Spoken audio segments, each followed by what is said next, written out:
Let me jump to presenting and you should be good. All right.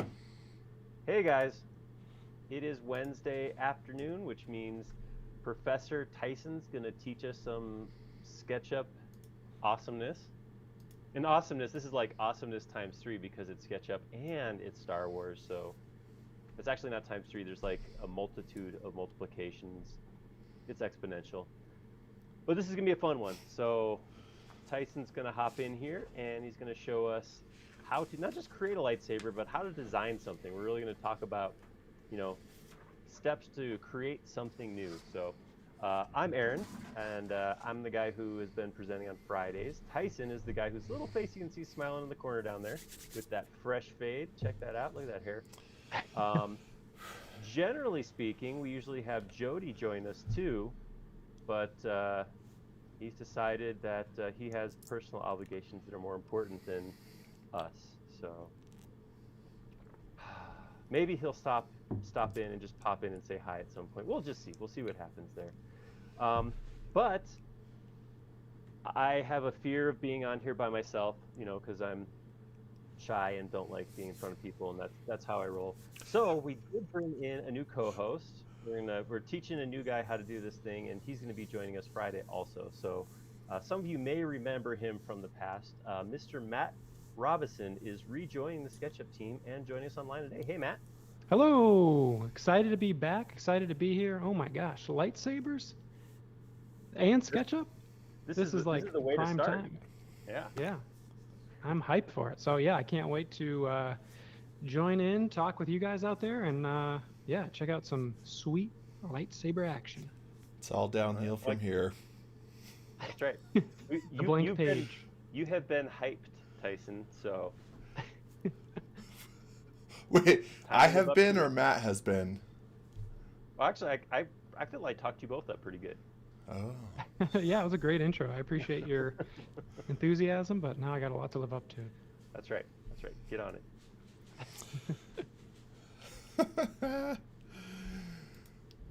Are we going then? Are we off to the races? I see no reason not to. Just a note to throw out there. We do have a forum page, a forum topic going right now for this live stream.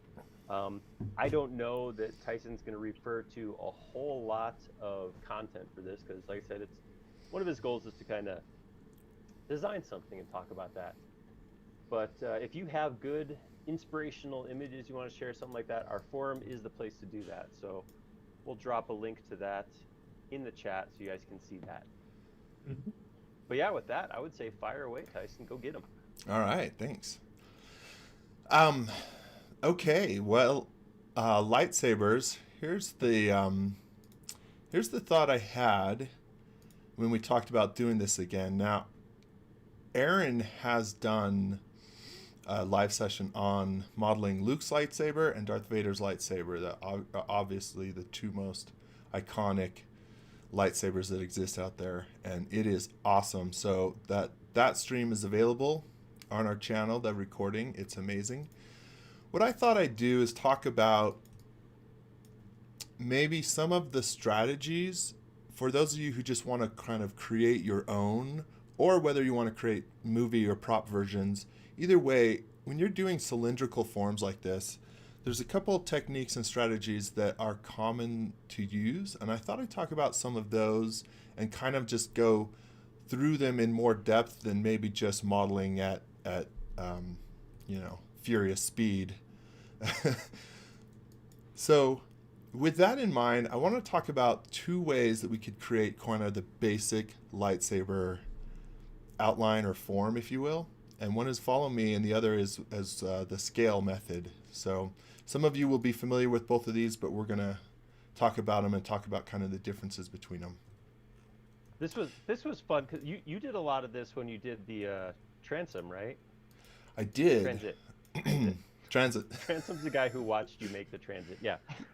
But yeah, very, very cool way to some different options for that because it's not all follow me out there, guys.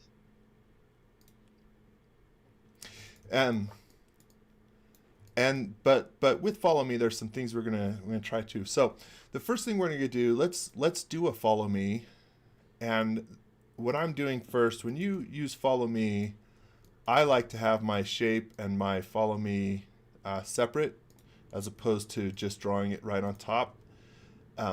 Merging with the piece below can cause sometimes, little artifacts. So I like them separate, but when you create your shape, I am drawing it from the center here. So center, draw up, over in the red some direction down, and just something like that. And then we're going to just be pretty fast and loose here and create some form to start with. So don't judge our lightsaber too harshly at this point. This is just kind of a starting point. Will you give us a good time at which point we should start harshly judging? Whenever you want to see me cry. On it. And if Jody were here, that would start immediately. Actually, Yeah. I Great. Hello. I was actually hoping that we were allowed to do this while you're on air. That's cool, right? Yes, my. All right, so there's our outline. Nervous laugh. Moving on. I know. As soon as I make this first follow me, then Jody, you can jump in and be like, "Oh, that sucks." This we can see. This is going to be too wide to start, but we'll fix that in a moment. So follow me. We're going to pick the circle. Go to follow me tool, and there it is. It's too fat. We can see that. So let's just take all of this side, bring it in. Something like that, and try again. All right, that looks. There's some issues here I want to address, but it's a starting point. Now, let's leave this alone for a second because I want to come back and talk about what the Follow Me tool does as far as the geometry. Most of you will know that it breaks the geometry up, and that has some other consequences. But we're gonna address that.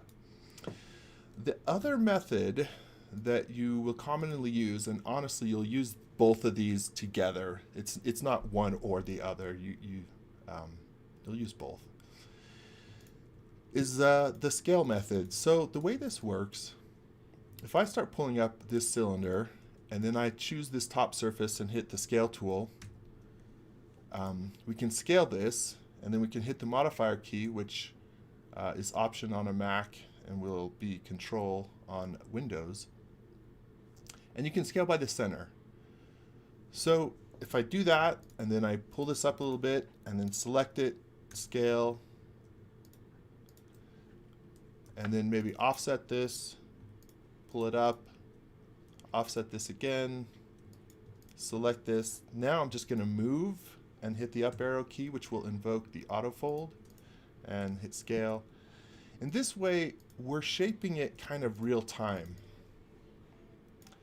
And the advantage of doing so is, for just kind of, you see what you get as you go along, and you can kind of measure, you can see, well, that offset should be maybe that because it looks good and I can see it in real time, as opposed to tweaking your follow me shape after.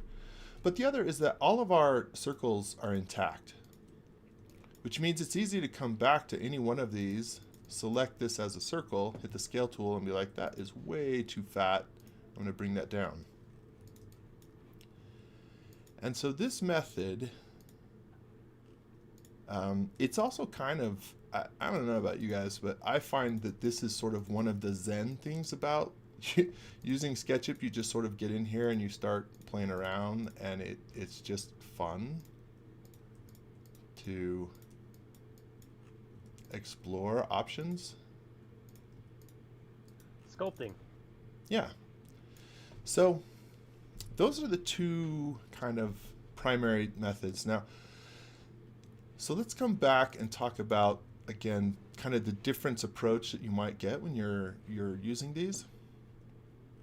Again, the nice thing about sculpting method, as Aaron said, sculpting with the scale tool, all of our circles are intact, which means, again, we can come back and we can tweak these really easily after the fact. Now, you could, say if we look over here, I could select this and still tweak it. If I get the right view and use the selection window, I can still do that over here.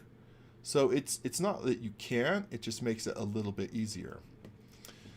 But there's a functionality we added in a recent version of SketchUp that actually makes this really nice.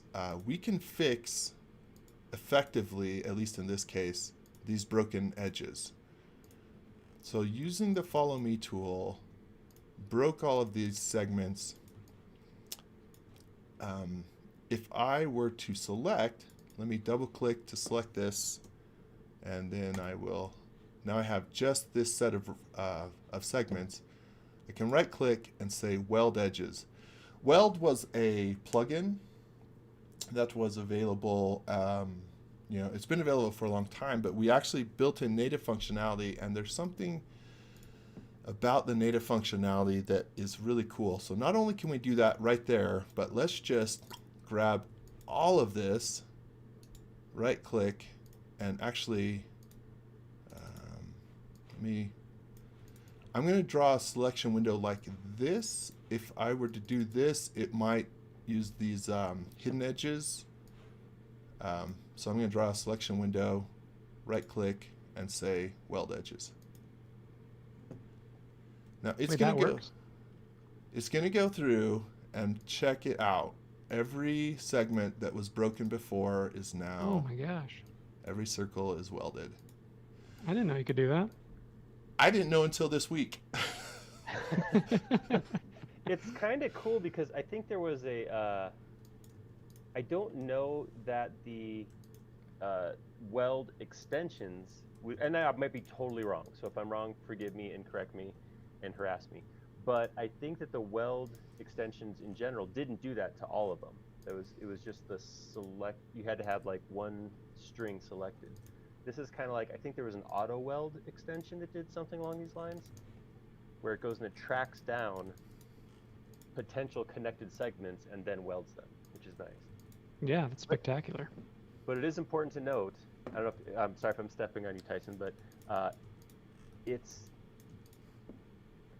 it does not make them into circles or arcs again. It just connects them. They will be called curves. So if you select one of those, it's not going to show up as a circle under entity info, but it will show up as a curve. So you can't like type in a new radius or whatever. Right, exactly. And nor can we get to further to Aaron's point. Usually when we draw a circle, we can find the center of it. Mm. But in this case, we kind of, it just doesn't behave quite like a circle does. We're going to see in another example that this doesn't work in all cases either. This works because it's linear.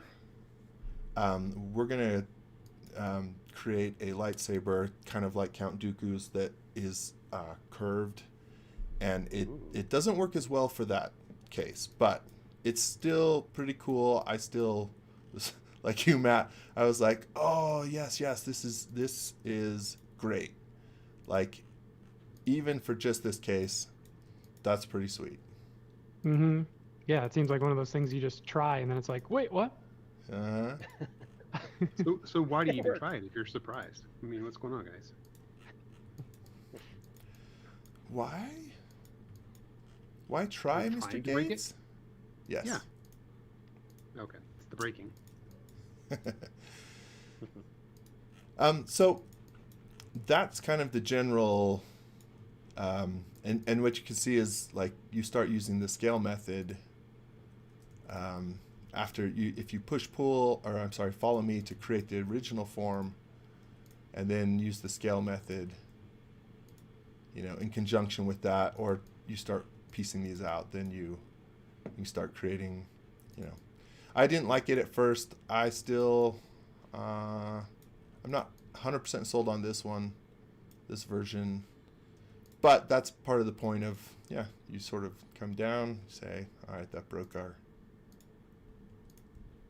Let's bring this down. Let's make this so it's not a thin neck saber. Something, anyway.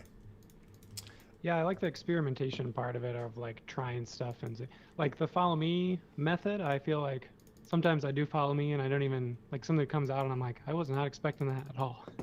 Like, this is way different than I thought it was going to be. So I think that's actually a design feature of Follow Me. Is there's like a surprise me. It's like the Google feeling lucky. Right. Nice. Totally. Okay, so if there's thoughts out there, the feedback mechanism we have is not so fast. But if anybody has their own kind of suggestions or thoughts or ideas on how they use, Follow Me versus the scale modeling or scale sculpting method, what's the best term for that? I see it used scale, sculpt, something. I don't know. Let's see. Use push, pull, scale, move. Is move in there? Yeah, I use move a lot. If you use push, pull, move in S, you could call it the PMS method, but I don't know. I'm sorry, the what method? PSM, I said. That's what I said. I was gonna say I was gonna get angry. Yeah. Easy enough. No, you were gonna get in trouble. Moving on. Carry Come on, guys. Let's focus on the modeling, shall we? What's that over there? Squirrel. I feel like you could also use the stretch. Aaron, I watched your skill builder from earlier this week, and the stretch, like part of push pull, I never knew about either, but seems like would be well employed in this type of scenario. Yeah, I would love, I don't know if anybody else got to see that, but let me know how you guys had found, if you found a way to use stretch regularly, because for me it seemed like a peripheral or something I couldn't use all the time, but I know there's solutions for it, so I'd love to hear if there's a way that you have found to use stretch. I would love to hear about that in the comments. And it seems like kind of like a shortcut, like, if you're used to doing it in another way, it might be like muscle memory to do like, offset and move or whatever. But once you get used to the stretch, I feel like the possibilities are nice. So I'll link also the skill builder in the chat there, so people can check it out if they want. Nice.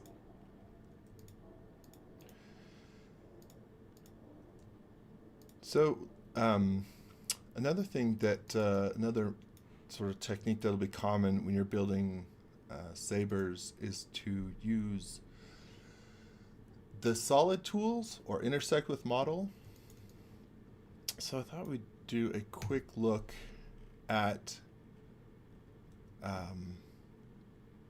kind of the native solid tools and then Interoth's solid tools. And the native solid tools I'm a fan of, but for models like this where you're modeling more of an object, Interoth's tools are pretty nice. So let's look at that for a moment. So quick answer to a question.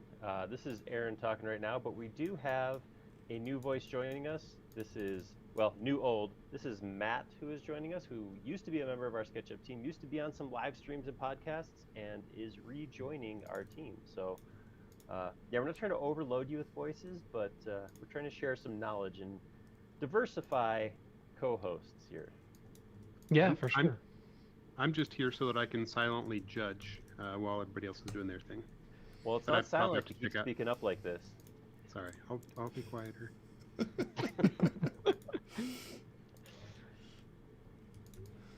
Yeah, no, but I'm super excited to be, back on the streams. I feel like there's a lot of now you guys have got them ironed out pretty good, where everything works right. Like when I first started doing them, there's a lot of technical issues and was not probably as much of a pleasure to watch as it is now. So I'm happy to be a part of the streamlined SketchUp Live team. Well, once we brought Tyson back in the mix, we did start getting a lot more technical difficulties. So it's a little bit like old times. He told me that was a coincidence. Always got something to contribute, Mr. Gates. That's right. I couldn't. I'm not even supposed to be here today, but here I am picking on you. Wouldn't have it any other way. So again, many of you will understand the difference I'm about to show, but just in case, for those of you who haven't explored these tools, let's cut away the top of this saber with this shape, and we're going to use the native solid tools to do so. The caveat I'm going to throw out there is that the solid tools have always been part of SketchUp Pro. They're not part of even the older version of SketchUp Make 2017 and previous. Solid tools aren't in there, nor are they. They are in the web version that's paid, but they're not in the free version.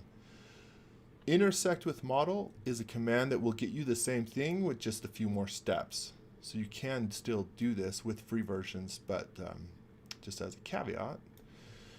But what we have is, I've got this saber. It is a component, right? And so one of the methods, and Aaron and I have both done this in recent week, is sometimes you'll have your component copy off to the side so that you can see it better, and then you'll work over here on this one and manipulate shapes with it. But the solid tools, the native solid tools, are going to break the component behavior. So here's what I mean. I'm going to copy, this, let me get in here. This is not going to behave as a solid if I don't fix a little bit of geometry here.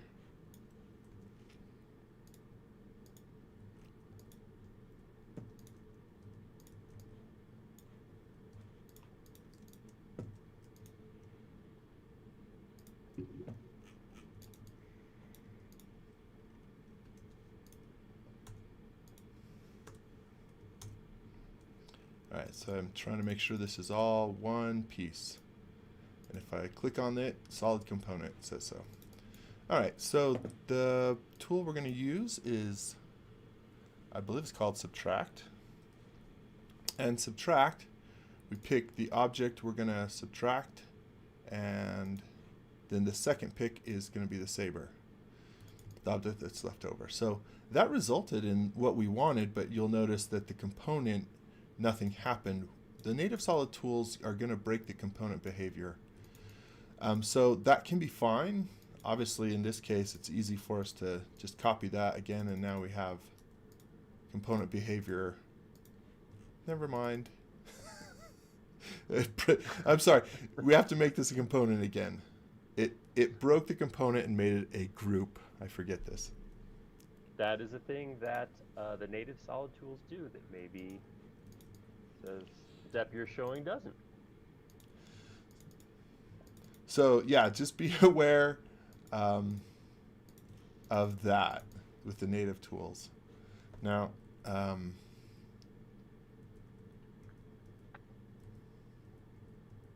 undo till we have this one again. Now this one still was a component, right? And in this case, if we use Inneroth's tools, those tools preserve the component structure. So again, I'm mostly saying that as a difference. Often we want the component behavior preserved, but as long as you know what to expect, either way is going to work fine. So Inneroth's tools are here. In her case, in the first, we're going to pick the lightsaber first, and then the model to detract from it, but you can see it actually happened to both our examples. Very cool. The other thing that I like about Interauth tools, let me create another, so let me, I'm going to turn perspective off for a quick second and draw in a sideways view. And we'll create some cutouts here.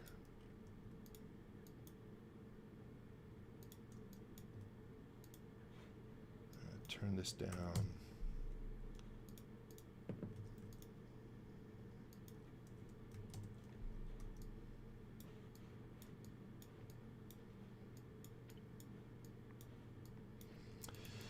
I could build these so that they're one shape. We could connect them so that they behave as one solid. But just to show this next kind of thing, I'm going to leave these all separate. So I'm going to group each of these and then move them into place. Let me turn perspective back on.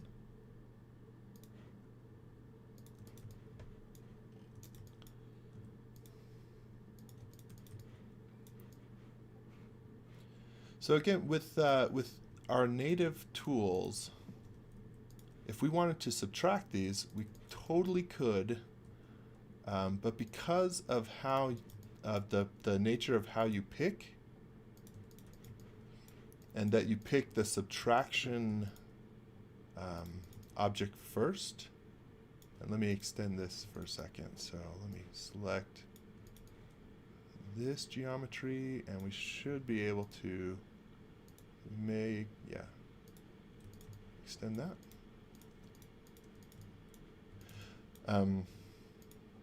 Because we're going to pick the subtraction object first, again, if we were using the native tools, I would actually make all of these and connect them into one solid object because it would make this easier. But just to show, I can select this and then this, and it'll work, but then I have to deselect, select this, then this, select this, then this. So again, you could just make it a solid from the beginning, or just be aware that you'll step through a couple times. Interauths, because you select the object that's going to stay first, then I select this, I can go 1, 2, well, In theory. in theory, that should have remained a solid. Now, you know, if you do this on your own computer, it behaves totally differently than if you're live presenting in front of hundreds of people. That's the facts of how it works. Is now one of the times where we get to judge you, or is that still not happening yet? It has Or are been. we judging Interauth? It has been half an hour, Jody. Judgment is live. The floor is open for judgment. That's right. I am, despite how it's going right now, I did throw a link for Interauth Solid Tools into the chat, so it is an excellent tool. It really does work super well. If you do a lot of solid tool work, it's worth checking out. It very much is, and I'm going to use Solid Inspector and see if we can fix whatever happened. Nope. Somewhere there is a... I'm not seeing it. Somewhere there's something, and I'm not going to drag everybody through troubleshooting it. Where is it? Hey, while Tyson's tracking that down, I did want to just There it is. Go comment. ahead. We had a question about stretch came up. Stretch, one of you guys might actually know this. I think it was 2017 that's been in there since. It's actually been in SketchUp for quite a while. I know some people on the comments were saying they couldn't find it, but it has been in there for a while. But you do have to have like a proper setup for stretch to work. Also, Tyson, how's your document still untitled? Did you save it as untitled? There it is. Do you know this morning? Andy's the one that always notices. Thank you, Andy. Genuinely. I had the brief thought this morning of like, oh, I'm going to come in all prepped with like my blank file already saved. I'm going to finally like get ahead of the curve. And obviously that didn't happen. It really just depends on the curve. That sounds like cheating. Mm-hmm. Pre-save in your file. It's like he ducks down behind the cooking counter and pulls out a finished lightsaber. Here it is. That's right. Ding. Okay. And a few clicks later. We lost a face doing one of those operations. That's what. So our model wasn't solid anymore. If we can finish this up. All right. So. Nice. That actually is looking half decent. I'm not displeased with this lightsaber. So that's kind of just some exploration on. Let's see, what have we covered? Would follow me, scale method. So with that lightsaber you designed, if you put it up to your mouth and play it, I mean, other than having the lack of holes, can you actually use it like a recorder as Transom observed? Well, or that's a good way to end yourself is by pointing a lightsaber in your mouth and then. I'm sorry, that got a little serious and dark. No. Hold on. Let's let's observe that we could do that if we, just add some holes. Look at that. You know, I've noticed. So if you're gonna make a lightsaber, right? I've noticed there's a couple things you can do to turn it from like looking like just a thing to looking like, hey, this could be a real lightsaber. And it's the strategic placement of little things like buttons or holes or that sort of thing. You know, it's little Fins on the side. Exactly. Little things that look like they're functional stuff. I guess one could use the Greebly term for those sort of things. But, So I was going to have a technical question, which is, are holes just like reverse Greeblies, or? Yeah. Is Negative there Greeblies. An anti-Greebly? That's the word. De-Greebly. All right. That just sounds like someone's name. Who was our clever flautist recorder? Several people. Okay. At that point. All you don't of wanna look you. at the comments right now. Okay, then there. That's for all the ultra sarcastic people out there, which we appreciate. That one's for you. The lightsaber music that's gonna impale you when you turn it on. Okay. Let's I have to bring it back in for a moment. Okay. Yeah, I don't know if I'm gonna be able to get past that mouthpiece or not. We'll see how it goes. Mm-hmm. Oh my goodness. You I'm should have not. pre-made a lightsaber when you were getting all prepped in advance. Made an actual lightsaber blade. That way, it was always mounted in there. And then as soon as it's got a glowing stick out of the end, people would not think it's a recorder. All right, you're right, Mr. Gates. We'll get there. I'm going to do one other thing first before we get there. I want to let's make kind of a Count Dooku version of a lightsaber, at least a quick one, just to talk about some considerations with that. So I'm going to make. I want to note while Tyson's doing this that Tyson's wife is a very accomplished flautist, and so I think that he probably just has a bias towards making flutes or doing stuff with flutes and recorders. This could just be all subconscious. That is a fair point. She is an amazing flautist. So, Jody, as always, your observations are prescient. I like to think it's just that I'm really good at making up excuses. It's good to have Jody in your quarter when you screw something up. I mean, when you come up with such a unique design that everybody has a problem with it. I mean, I know what I mean. Nice. I'm gonna make this one more segments. Now, so all I did, right, I just made this one off at 15 degrees, this one at 30 degrees, and put a curve in there on either side. And then we're going to take this and rotate it up and into place. Now be careful. I'm guilty of this sometimes where I'll get lazy. If we use follow me to create this right now, it will work, or it will seemingly work. So if I hit that, it's like, okay, good. Because it has to orient the surface that it has to orient to the path that you're creating. The problem is, if you look at this, because it was off, we have more of an oval shape than a circular shape. And so I'm going to undo that and actually orient this to that shape. And let me just group it and move it 30 degrees, because that's what we did. We used 30 degrees.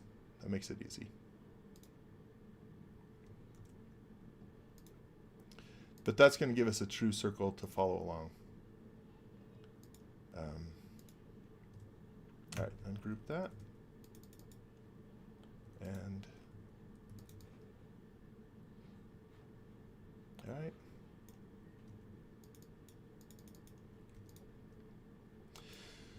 Now here's where earlier when we showed that you can use the weld command to weld all of these, this is where it's not going to work for us so nicely. And please tell me, Aaron, if you found differently. I just haven't got it to work. Mm-hmm. But if I select this, again, let me sort of just move it over here. If I select this, it's not selecting the edges like over here. So if we use weld, what we're going to get is hopefully this one and this one actually work. But if we reveal the hidden edges in here, we don't get these ones. Right. Have you tried? I mean, you have a mesh now, so it might be kind of a mess. But I've never actually tried welding hidden geometry. I'm not even sure how that works, or if that works. I haven't had success with it. So if I, like this, if we select this and weld it, is that what you're suggesting? Mm-hmm. Well, that's a mesh, so it has crossing geometry, so it won't weld. I was just curious if you like selected a string of hidden geometry, what it would do. You don't have to try it now. I was just curious if you had played with it at all. Oh, well, it does work, if I understand what you're saying. So if we turn on hidden geometry and, say, go to a top view here, we actually can get this to work if we select these individually and weld this. Oh, okay. Cool. That does work. But because of the crossing, as you noted, so now these are welded, but we can't do this. We can't do something where we're grabbing multiple at a time.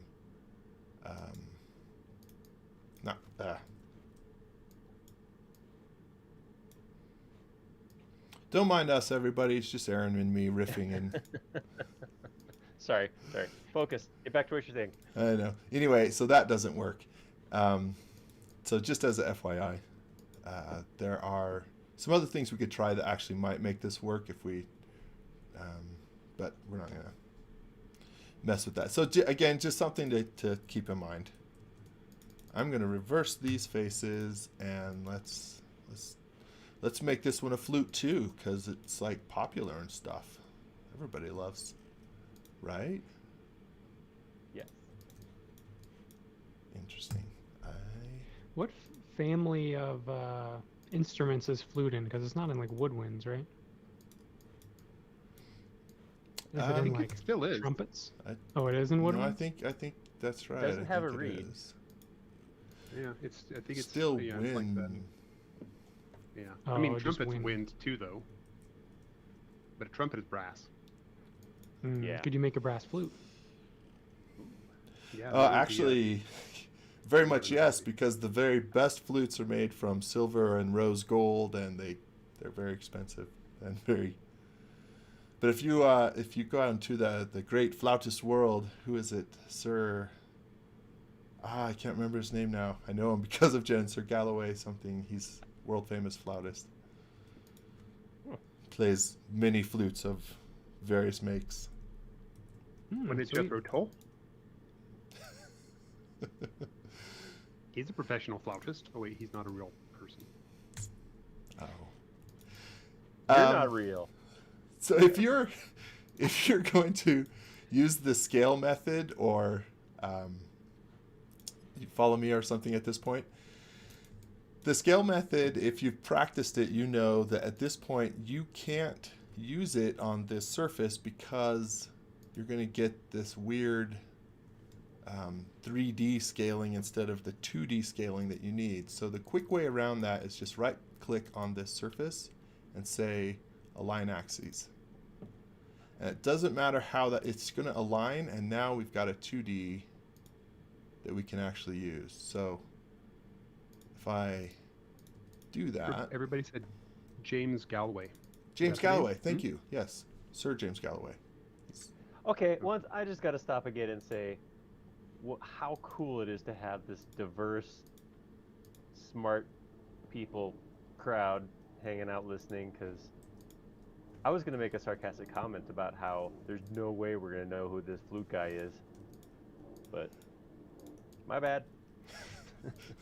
No, he's What cracks me up is when it's the same people that are just like, oh yeah, James Galloway, are then also the same people that will throw off, references to Jethro Tull or to completely something on the opposite side of the professional flute world.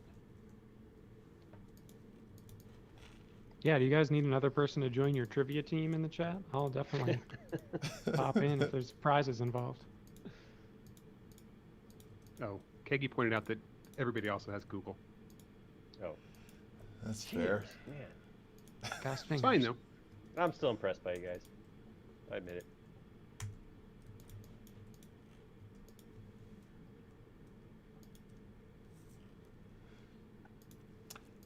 All right, so I don't need to belabor this anymore, but the point being, again, make sure to align your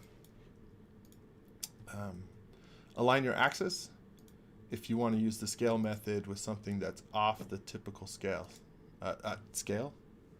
Axis. Are you talking about the axes? Axes? That's right. Axi? Accessories? Sorry, I have gotten more than a few harassing comments about the incorrect use of the term axis. No, what? No, that's all supportive. Axis being one, axes being the three of them together. I mean, I master it now, of course. I mean, it's just, I kill it, but, Well, and since you just modeled the Herkimer Battle Jitney, which shout out to Aaron's model last Friday, which was awesome. But oh, thanks. the great scene in Mystery Men. Well, we've always been each other's greatest nemesis. What's a plural? Can I get the plural on that? Plural.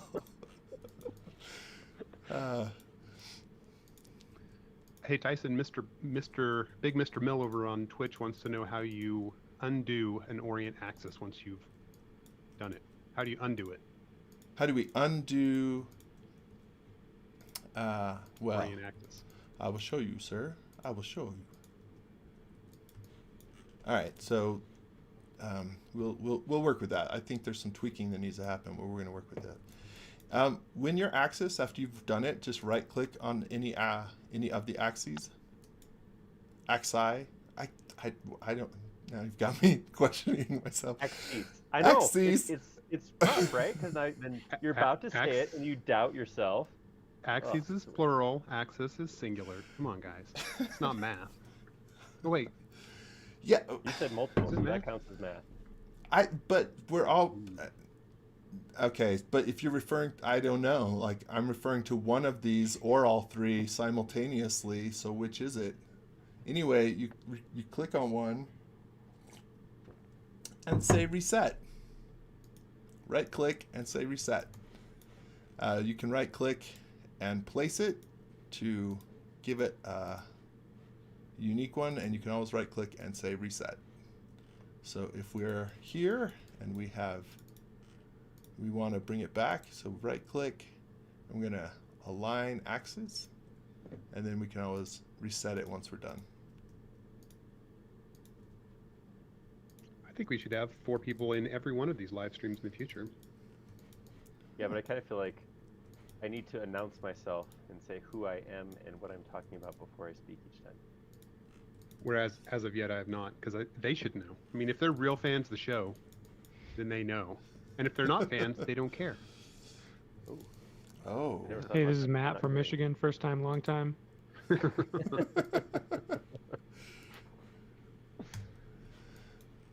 I think this will be helped if we just tighten it up.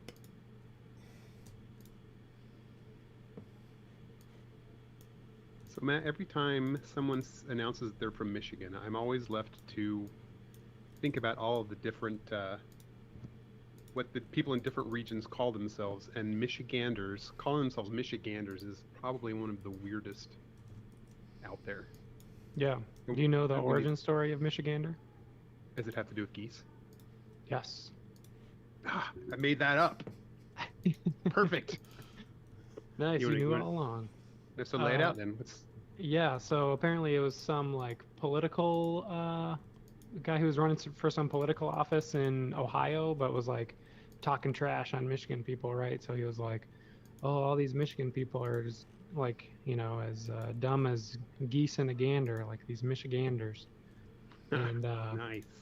and then people, took it as like a term of endearment after that, and be like, "Yeah, maybe we are Michiganders." But yeah, no. Curious. Hey, it caught on. I think that was like late 1800s kind of time frame. But yeah, oh my gosh, you got the Michiganders, you got the Yoopers, of course, from the UP. Oh yeah, the Yoopers. The Ubers. So So I guess you wear it with a badge of pride. You're happy to be like one of the geese. yeah. Yeah. Oh, proud to fly in a flying V, I guess. I don't know. That sounds plausible. What What else are do- Arizonans? Do Arizonans have a clever name, Tyson? I mean, I feel like I can't say any of these little jokes I'm gonna have because it's just rude. So I'm just gonna let you go with it. This is Well, I was going to do the same because I'm from southern Arizona and around Tucson area. I was going to take digs at people from Phoenix, but that won't go well with the large majority of people who are from the Phoenix area. I could just take digs at like Sun Devils versus Wildcats, but again, we're just going to make a lot of people mad. So I will just call Arizona home team. I love you. home team. I'm never moving back to that hot hellhole, but I love you. I think that's fair. So Oklahoma is the Sooner state, and so they call themselves the Sooners. And that's all because whenever Oklahoma was founded, they were a bunch of cheaters, and they had people sneaking in before they were supposed to claim their land. They went in too soon. Sooners. Oh, really? Is that what that's from? Yeah. Everybody, the land rush. Look at all this history happening right now. This is That's awesome. cool. Yeah, I love it. Arizona's called the Grand Canyon State, but I don't know that anyone ever refers to.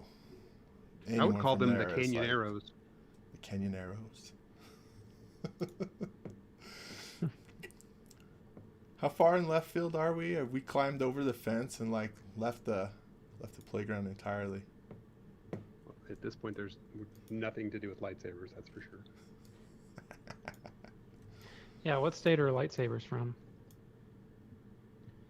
The state weapon of State of awesome.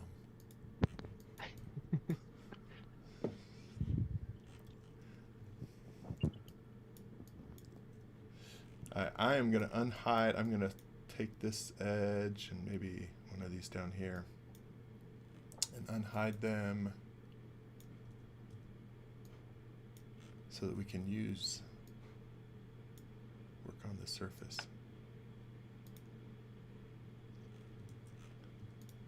Oops. You can hide and soften edges with the eraser tool using the shift key and the option or control key. And you can unhide by holding shift control or shift option on a Mac. So with that, I've got that piece.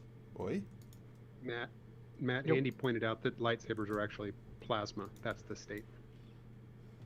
Oh, love it. Right. Nerds in the audience here. Jody means that as a compliment. That's right. We recognize our own.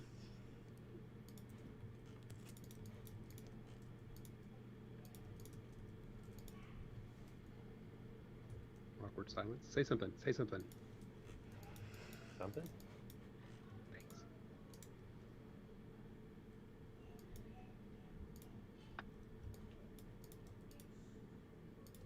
Yes, thank you, Bill. It is important to note that math is not math. There are two separate things. One's good, one's not so good. Ooh.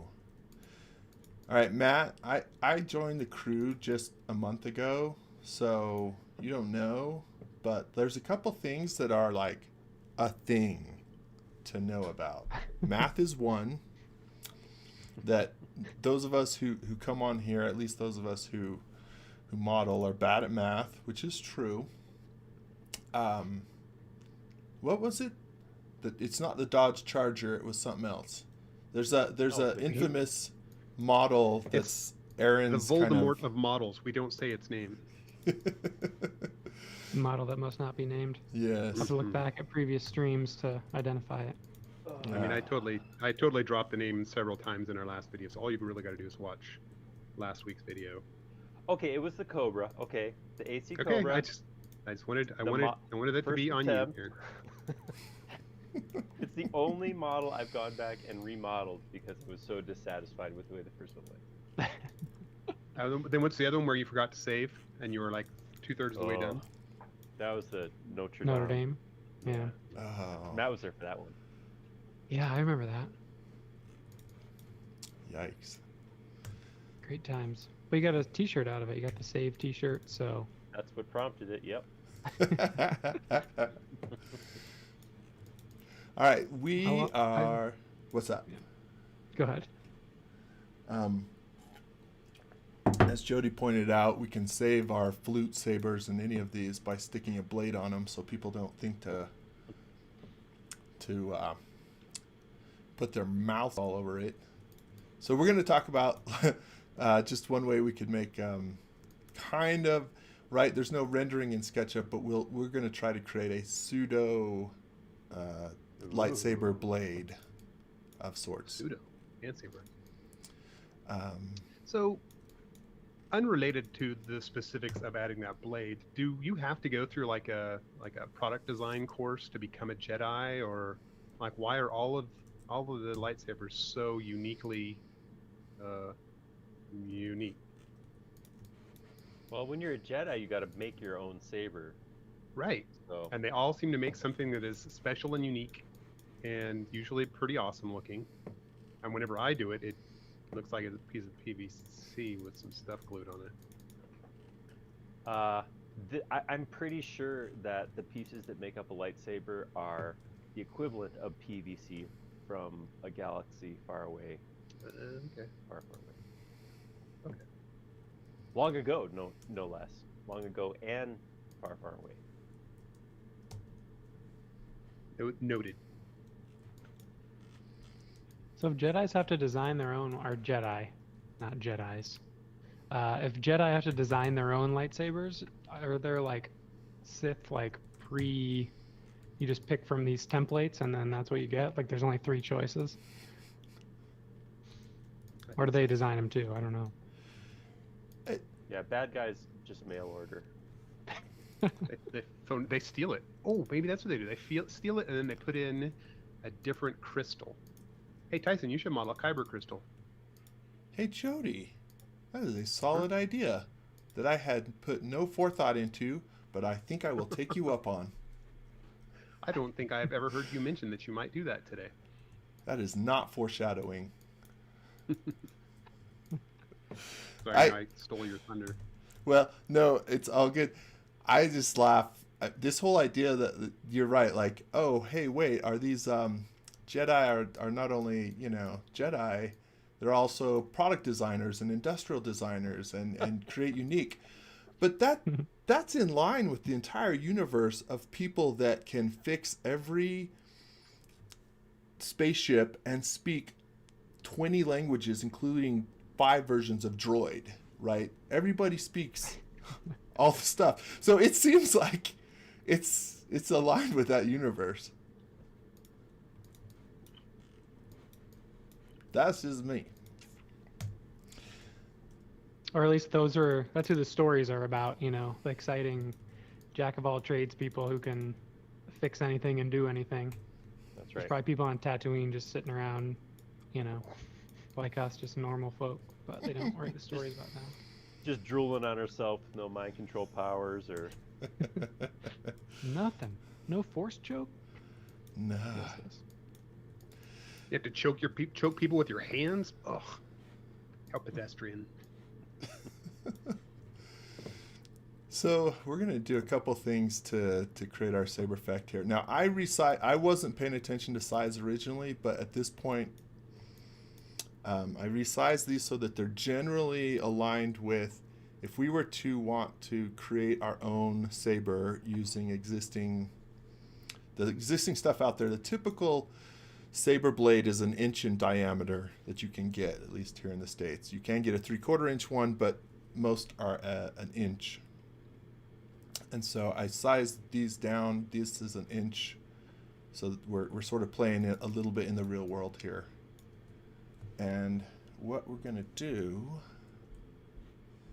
we'll start off with a nice bluish saber. So we're going to cut our opacity down and do this. Now, we don't want that outline, so what we can do is edit this.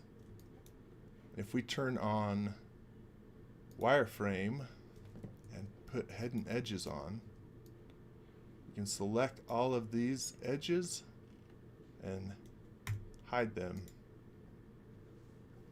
I've got that on a keyboard shortcut, but so hide them. Now if I turn back our thing and turn off hidden edges, see there's no edges now on this at all. A blue glowy. So wait, that's... Are lightsabers made out of dead Jedi? Huh. It's horrible. Wait, what? This took a turn I don't understand. Sorry, I'm in a dark place today, apparently. I don't know.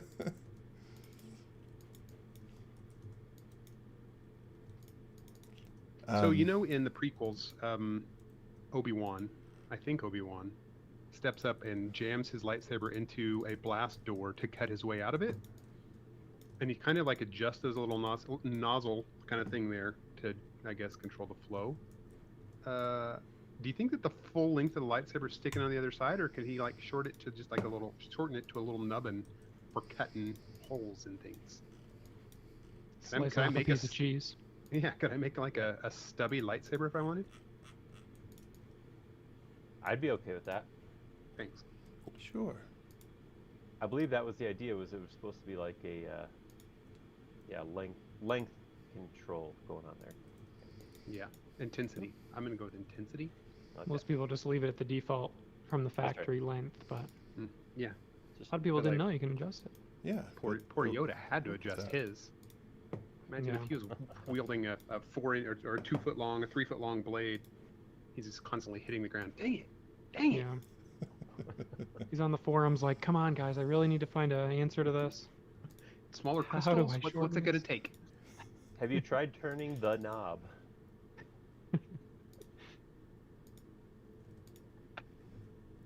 Now, I don't think I've seen a model of Obi-Wan's prequel lightsaber. Tyson, you're the most well versed on stealing other people's lightsabers. Do you know what his looks like? Did it look cool? Wait. He had a lot. Because in the prequel, doesn't he lose like 2 or 3 lightsabers? It's like he needs the new Apple find my lightsaber. Find my saber. app. Yeah. Well, he has one through the first episode, and then he loses it in the Darth Maul fight, because he ends up killing Darth Maul with Qui-Gon's. Spoiler.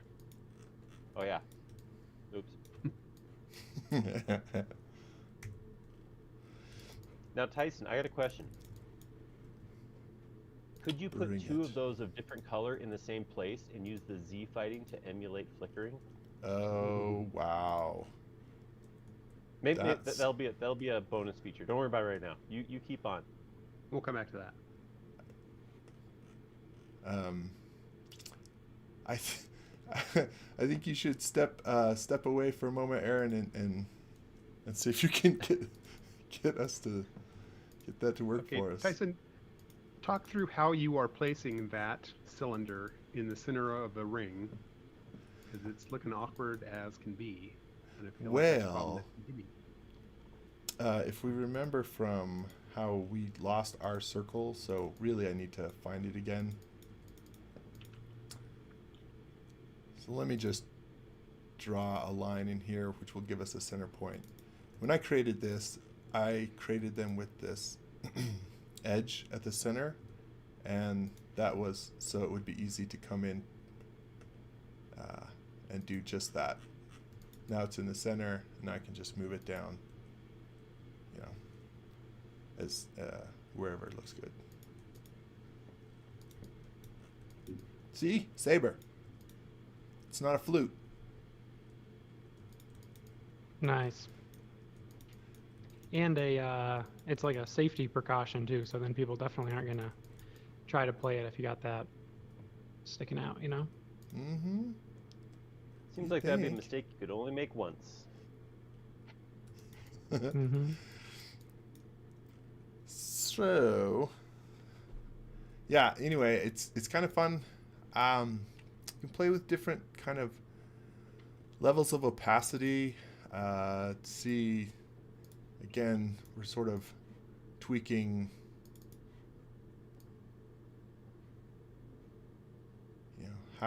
What the effect looks like.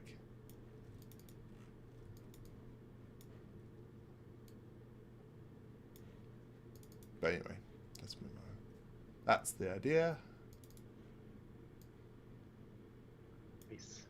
That is cool looking. A professional recorder player would think twice before trying to play that thing.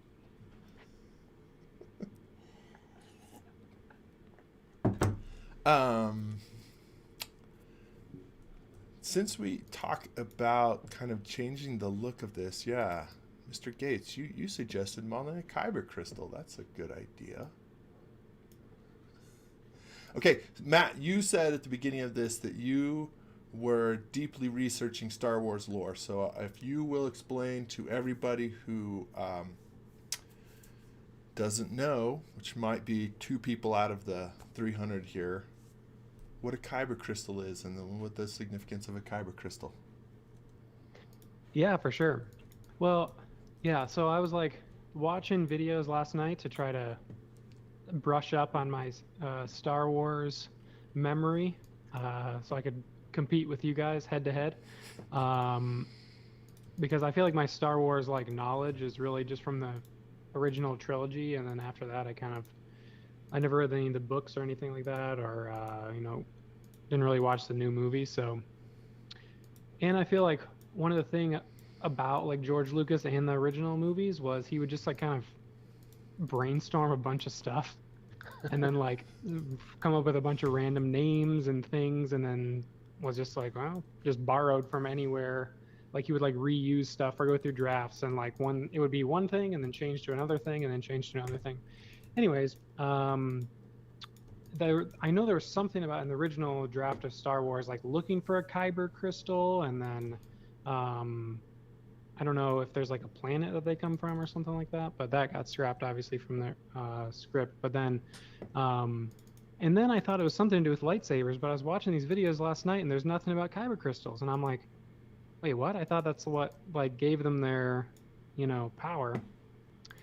But then there was something about like Sith's lightsabers just like run off like pure hatred, and then does the Jedi need to like use some kind of extra power source? And the first ones had like a belt pack for power with like an attached like hose or something or cable or whatever. I don't know. There's a lot there, and I didn't retain much of it. But yeah, go check out the history of lightsabers. But yeah, what from your knowledge of SketchUp lore, any of you guys, where's the Kyber crystal come into play? What's the history there? The only time I really remember them talking about it was actually when they were blowing up the Tatooine-like planet in Episode 7. I don't remember them talking about it in prequels. I think once they said midi-chlorians and everybody was like, "What?" Then they're like, "Okay, we're not gonna throw any other stuff out there. We're just kidding, guys." And they stopped throwing new tech. Is that Episode 7? They played Oh definitely no, a role in it was, Rogue One. it was in Rogue One. That's right. That's right. It was like Episode 7 because it was the first one made after. No, I don't know. No, that's Episode 4.5. Oh my gosh. It's so complicated. Where's Just a minute. the- Let me pull out my chart. Oh, the part that's a bummer is I really want to go back and watch more of some of those things, but I don't. The prequels. I tried to go back and watch Episode 1 of the prequels, and Hey, I emphasize the word "tried." yeah. What, Tyson? Can you call out that extension you're using, because that is super cool. I can indeed. Just gonna prime it up here. So the one I'm using is called Artisan. We've used it some before. There's tools to work with vertices, to work with surfaces. There's some pretty cool landscaping tools, and this particular is called Knife. And as we look at this, it actually, so if I just pick a view here, and really what's happening, right, is we're definitely shortcutting what we could do with the solid tools. So if I took this, right, so I've got these two pieces intersected, then I could use the solid tools like we did before. This is not solid. Let's fix it. Solid tools to cut that away, and you could keep doing that, keep positioning pieces and cutting them away. But the knife, what that's going to do for us, as you can see, if I turn X-ray on, which kind of just helps see what's going on, I click once and I click here, but it actually cuts all the way through. So then That is awesome. It's like cutting a 3D solid from a 2D plane. That's very cool. yeah. So this is kind of fun just to play around, and obviously Kyber Crystals is our use of this, but rocks, some landscaping elements and stuff be a pretty cool use of this. Yeah, anything you have to add like a little organic kind of texture to, or like, I don't know, natural kind of carving, or yeah, I don't know exactly what you'd call it, but yeah, agree. That's awesome. That's kind of fun. Let's just do. So do you think that there's like gigantic, like sort of Kyber geodes, and you go in there and you just kind of chip off a little piece, or is it only formed in tiny bits? Or I hear I they're need more fairly information. rare. Yep. They're supposed to be rare, and they're supposed to be like the big ones, or they're brought together to power the Death Star, but I'm not entirely sure how that works. All right. So Bill just asked if Matt was going to be a regular team member, and if he was going to do some modeling, possibly even the Sydney Opera House.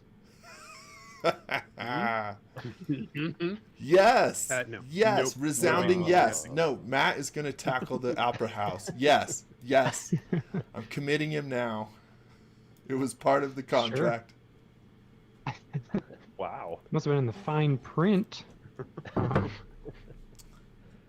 Yeah, no, I don't know if anybody would like to watch me model live. It's a struggle. It'd be like watching me model live. So you and I we'll do a tag team embarrassing live stream where we just do nothing worth a darn. I'm writing that down.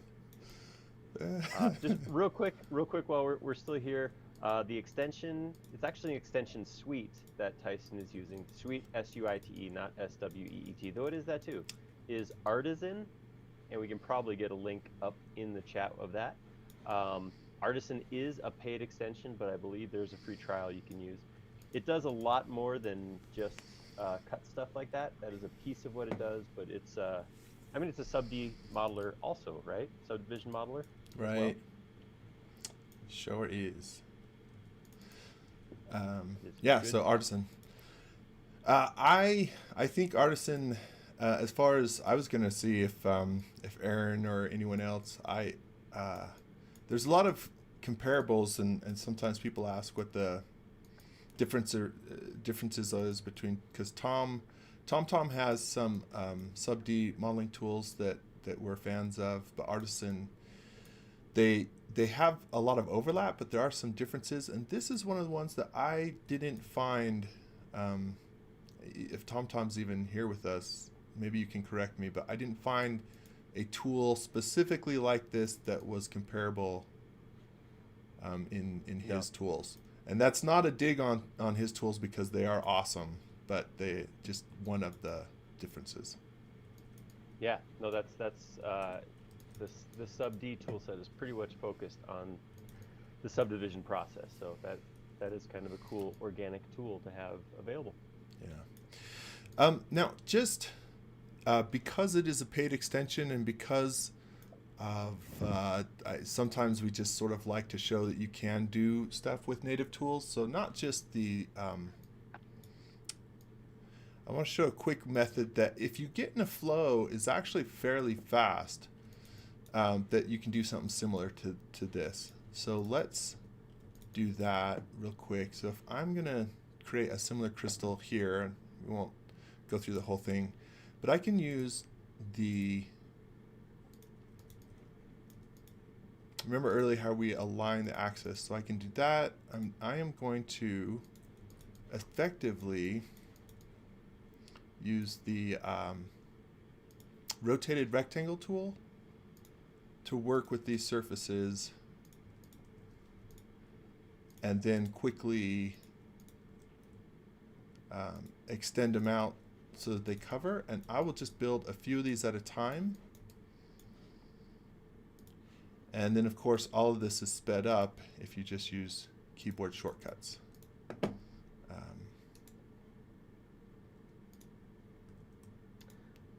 Rotated rectangle is probably one of the less well understood commands. Unsung heroes. Hidden gem. Ooh, and Tyson is making a gem. Mm. Well, Let's uncover this said, hidden Matt. gem. That's something. I'm going to go ahead and throw out here that you may want to oh, you're doing it. What, Oh, save? no, it's not. No, because he's I was not gonna doing say that. I was going to say reverse some faces. Oh. I'm getting lazy here. I copied all these into the group. I'm going to right click, intersect faces with model. And then we're just going to do a bit of cleanup. But you can see that the effect is very similar. and that if we just take a couple more minutes and kept going, we can get the same thing. So Could you, hey Tyson, just as a quick way to do some cleanup, go ahead and finish that. If you leave context right now, if you went back out one click, if you hit paste in place, and now did a rotate, and just rotated at like 90 degrees,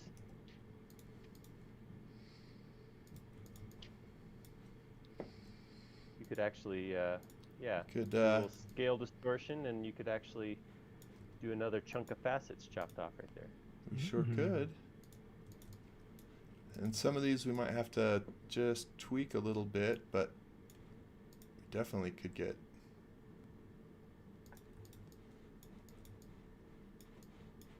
Pretty cool.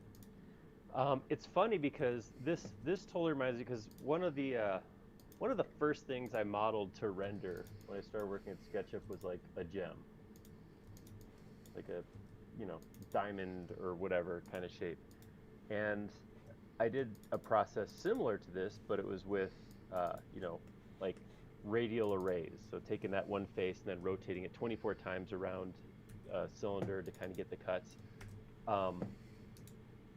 Doing chaotic shapes can sometimes be a lot more work. Like making things look messy and unordered in a precision tool can sometimes be a little bit rougher than just trying to make something look nice and shiny and lined up perfectly. It totally can. Yeah, for sure. One of the things that maybe we'll do in the future that I've played around with and I think would be fun to explore is, if you look out there, there's examples of low poly modeling.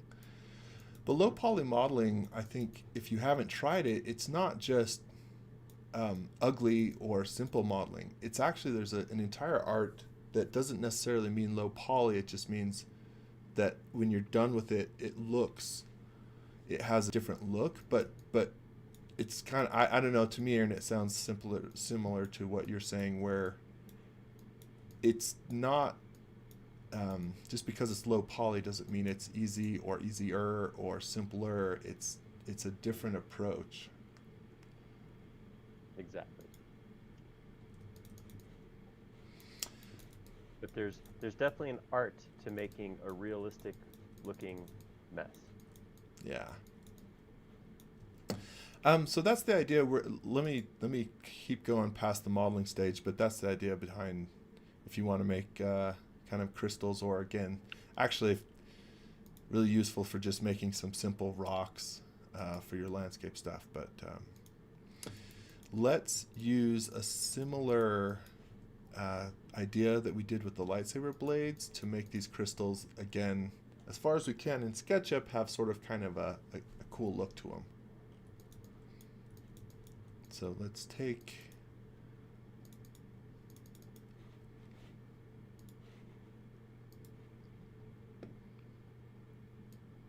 Aaron, when this is done and we make Tyson upload the model to the 3D warehouse, what's the easiest way for people to be able to find the model on the warehouse? To beg Tyson to link back to it in the forum. Okay. But so because I'm sure when I post, I just post it to my account. I don't go to try to log in as. Do you maintain a group, a live stream catalog, or what are they called? Collection. Collection is what I'm looking for. I haven't, but that's a good idea. We could do something like that. We could set that up. I'm sure Matt could do that. Love He's to. on the ball about all this stuff. Sorry, that's a running joke because Matt, as he was starting this first video today, was talking about all these great ideas that he was going to do that I don't do. Not to spite me, but effectively spiting me. He's pushing Jody out. No, I do what I can, but no way to replace Jody. There's no question about that. So One of a kind. To make this work, Big Mr. Mill likes that idea. Oh, nice. I'm going to change the, I'm going to edit my style and make my edge color by material, so that we can actually give our edges some color. So So now let's see what we can do here. So we've got this. I'm going to go back again to saying, all right, let me select just the edges, and the edges I'm going to create kind of a lighter material, paint them, and then they kind of have this little bit of a, you get this facet and you get this kind of edge highlighting. And there's a couple ways to kind of have fun with that. This is one of those things where, like, I don't know what other application it has aside from this very niche little Kyber crystal thing. But if we take it, for example, scale it down just a little bit and then move it back in place, inside, we kind of get a heightened edge effect. And then, of course, we can keep tweaking that.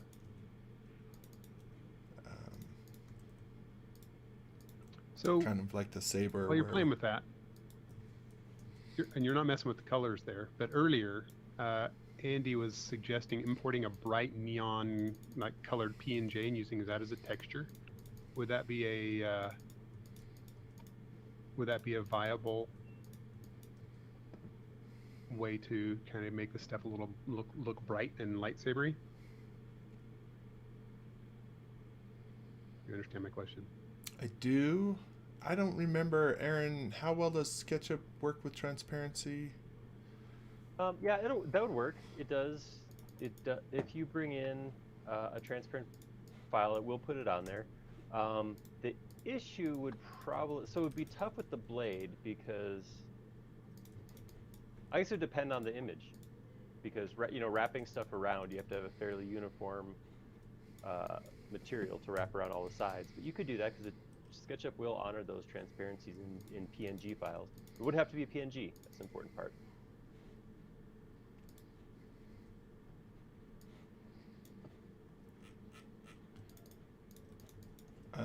Yeah, you could just do a transparent PNG of the blade, and just make it a follow me or a face me component, Then you don't even have to model it.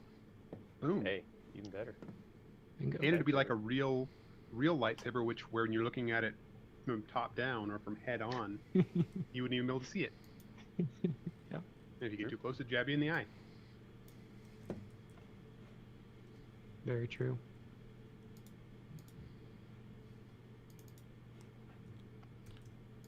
All right, so I just took this. I used Fredo's chamfer to chamfer these edges again. Again, the idea of this is kind of more, you just want to highlight some of the facets. That's a fun idea. I haven't played around with bringing in a PNG, so that could be interesting. Well, luckily, since you're going to upload this model after today's show, then someone can download the model and do that. Yeah.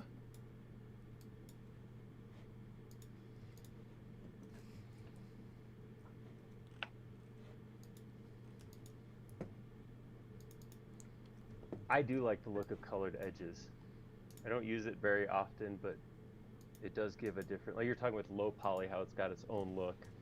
Models that have properly colored edges really look cool to me. One of those weird things about SketchUp, like there's so many cool features that you forget about because they're a little one-offy.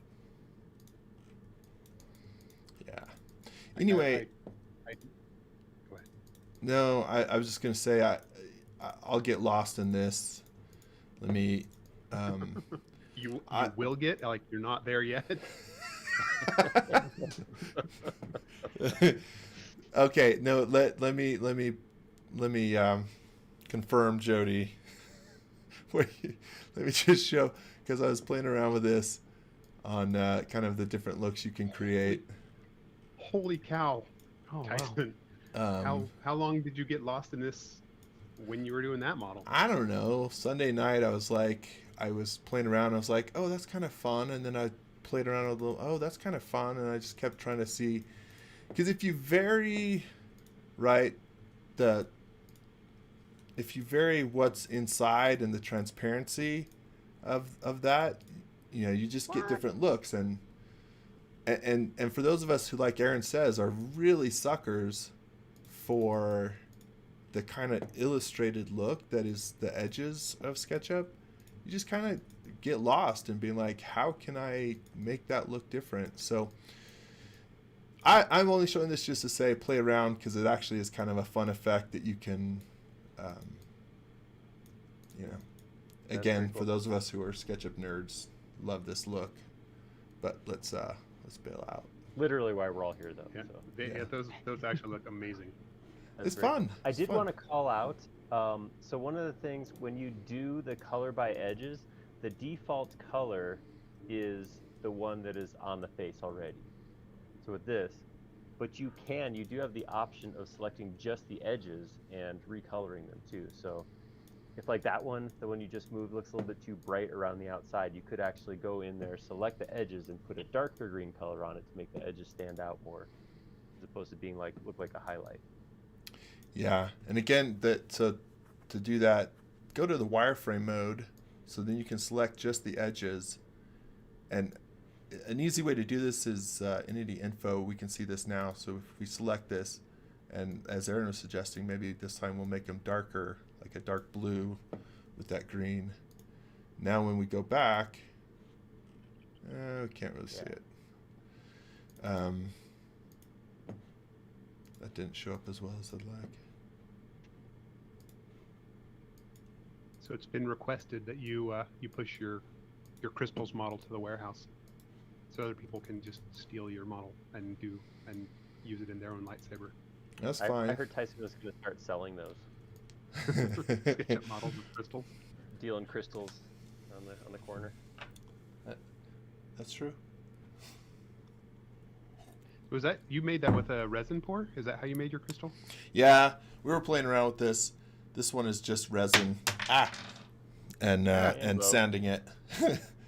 It's not fragile. This one was just some blue resin and taking it out and sanding it into different facets. Okay. We're getting lost. That's fascinating. Ooh, there's why we bring you on board, Mr. Gates. Yeah, as I say, you can never Probably. truly replace Jody unless your dad joke game is just on point. It's got to be super on point. While Matt brings in all kinds of productivity and doing like useful things, Jody makes stupid jokes. It's needed too. That's what keeps people coming back, you know. That's right. I think I come back because I'm contractually obligated to. I don't know about anybody else. Oh, yeah.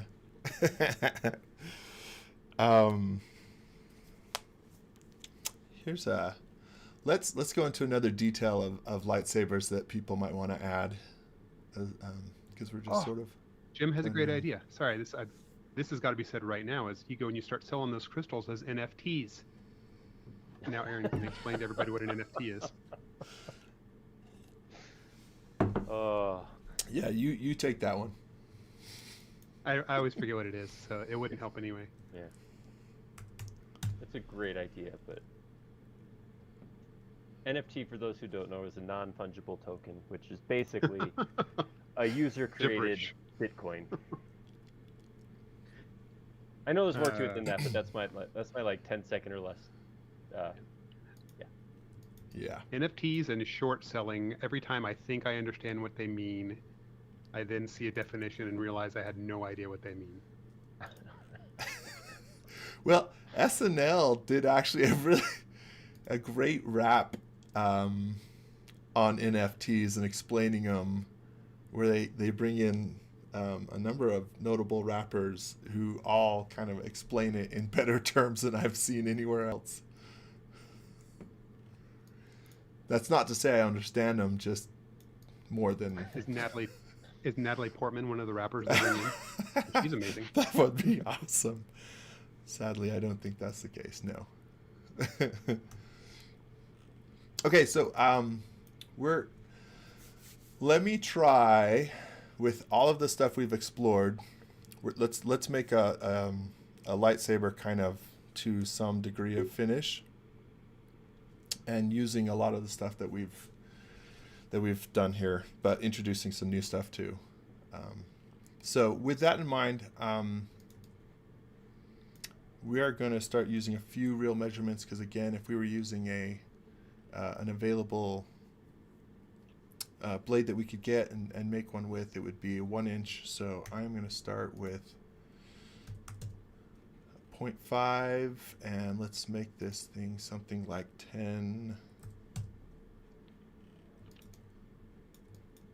Just a general guideline of, okay, I'll just make it a little bit larger than, because that's the lightsaber blade. That's sort of generally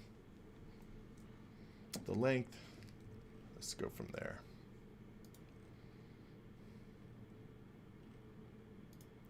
And we'll tweak this, obviously, after the fact. I've got snapping turned on. That's getting in my way.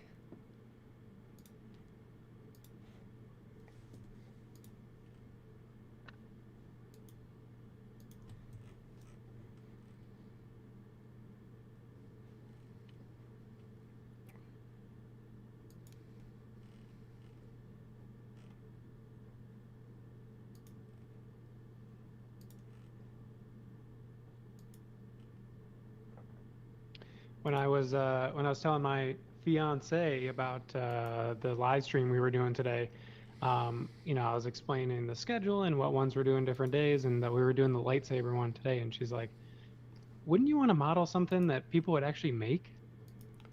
And then I was like, "Well, little do you know, We're not. some people do talking- make that kind of stuff."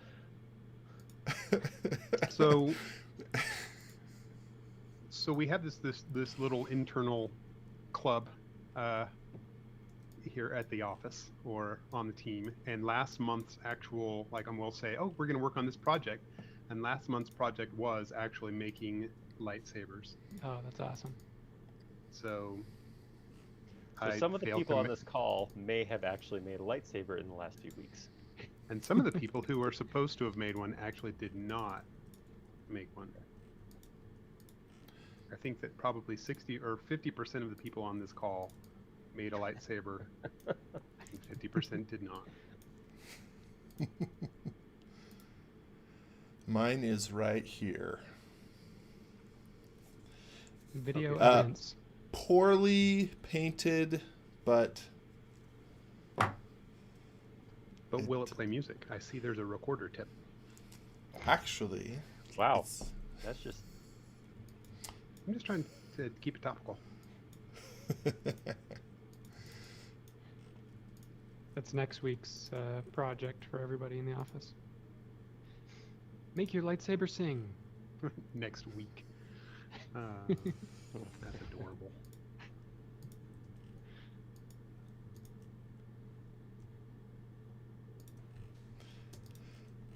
All right, so we're gonna build out some more details on this, but the first thing we're gonna talk about is, let's say we want to put, like on Luke's saber, that he has those like knobbies, or some people will use knurling, like in some different ways. So let's do some knurling on this before we come back and add some more details. So let's talk about how we could do knurling. is Dave here currently?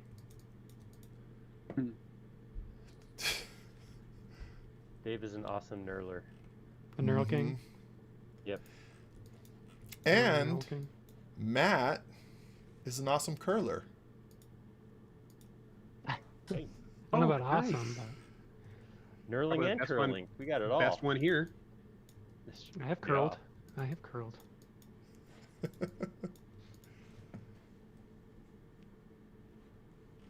All right,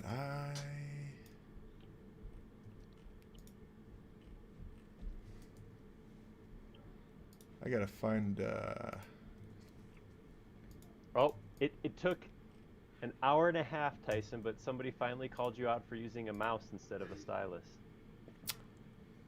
Yeah. Nice. I Like Mr. Mill with the keen eye. I love my Wacom tablet.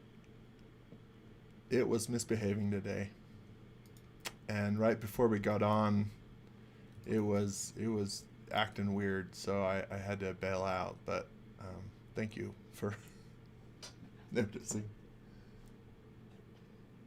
I don't know if it's related, but last time I was on a call, Tyson was eating pizza off of it, so I don't know if that affected it or I don't know. I don't. That's pizza's best served on a Wacom. I thought that was well understood. It's a flat surface. I mean, what else can you do with hot pizza? And Is that not a thing?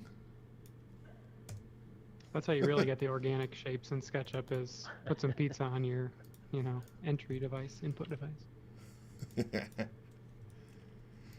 All right, let's make one diamond of our knurly knurl. And we're going to make two kinds just to see which we like better. So Studio RT Cool's Wacom is acting up as well. So maybe it's just, in the big scheme of things, it's just happening to everybody. Have they had a rollout recently of update of some sort? Or is put Mercury the update in retrograde? But I think it's the Mercury thing. Yeah, I bet it's that. Okay, let's see here. Well, I'm pretty sure that, like a lot of cool stuff that I understand, I think Wacom's worked by magic, so it is possible that something's going on that we don't understand. I'd agree. Yeah, the pen's kind of like a magic wand. It is. Yeah, absolutely. That's what we can do next time, is we can model wands. Huh? Ooh. Awesome. Jody's model next week, guys. We're doing Harry Potter. I won't be on stream doing so. Sorry. Just do a verbal play-by-play of what's happening off camera. Imagine if you will. That's right. Theater I of can the actually mind. tell a good story. I'm an amazing modeler if you don't get to see me. Best in this room, in which I'm alone. Not the virtual room that we're all hanging out in, but the physical room.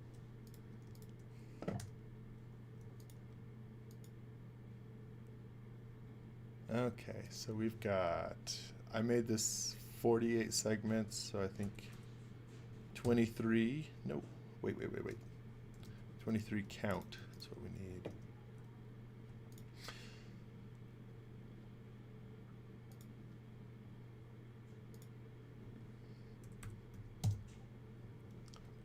Ooh, That. get a good grip on that. Yeah. Let me make sure this is grouped, because I do not want these merging yet.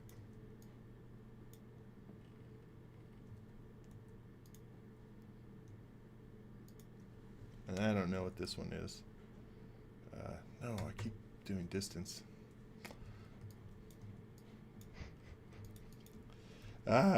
You should be creating these neurals like you did the Kyber crystal. That's a good way to kill a day. Afternoon.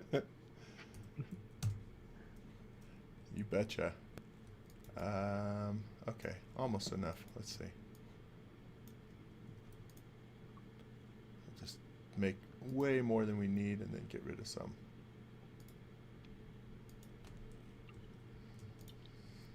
Anyway, that's some, yeah, like you say, that's a grip. Yeah, That will grip. not- Okay. Sorry, what were you saying, Aaron? I said no slip. Oh, yeah.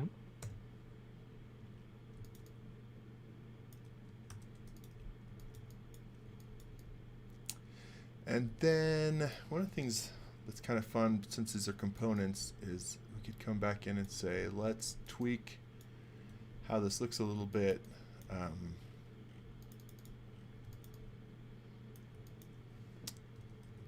So let me...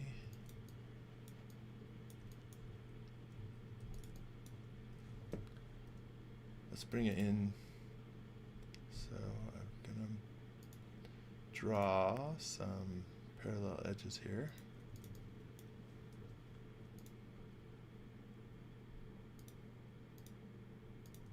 And then I've got to move these.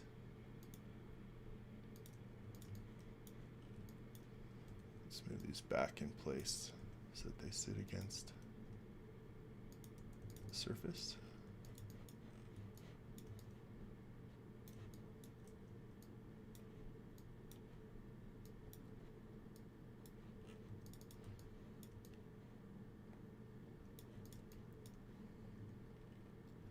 I don't know, and then depending on how we want, this to be displayed, we could hide some edges or actually merge it in.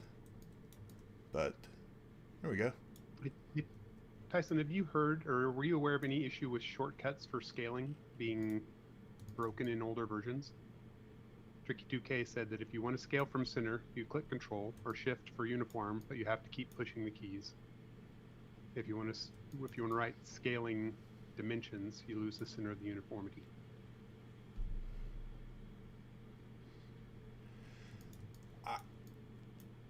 I think I have experienced what you're talking about, but I'm trying to remember. You're saying like you scale from the center, like something like this. But if you want to actually type in a scale, and you let go to go type in a scale, right? You do that. But what you can do, I'm not sure if that's what you're talking about. But if you so if I'm scaling out, finish, and then type in, let me say like 3, it's still going to work from the center. So finish your scale, then type in. But if you let go before you finish, you're right. Now you'll have to clarify if that was even what you were talking about, because it may not be. Could be something else.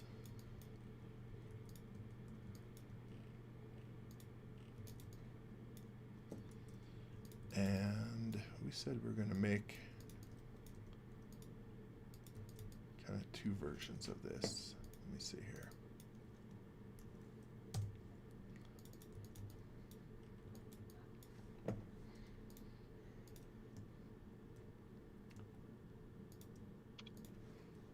Well, Tricky2K hadn't responded yet, but Big Mr. Mill also acknowledged that problem and understands what you're putting down, picking up what you're putting down. You betcha.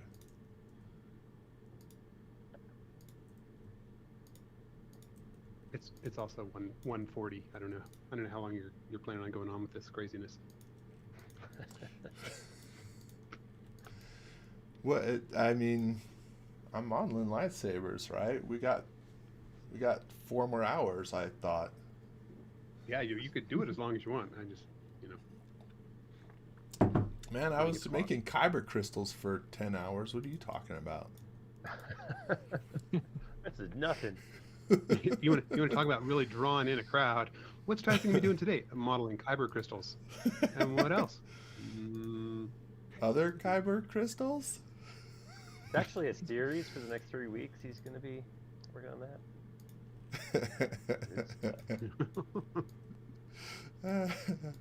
Yeah. Let's see here.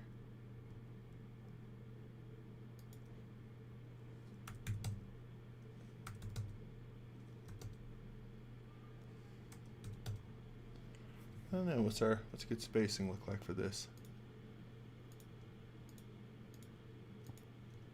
Is that just a bunch of switches, or are those like buttons for a recorder? I was going back to the recorder. Like that's the thing for today. So that's what I was doing. I don't know what you were doing. Oh, nuts. Indeed. Or you could just be bedazzling it. Just that's cool too. Jedi's known to be known to bedazzle. Let's see. This is where you sort of just start guessing and be like, 12 times?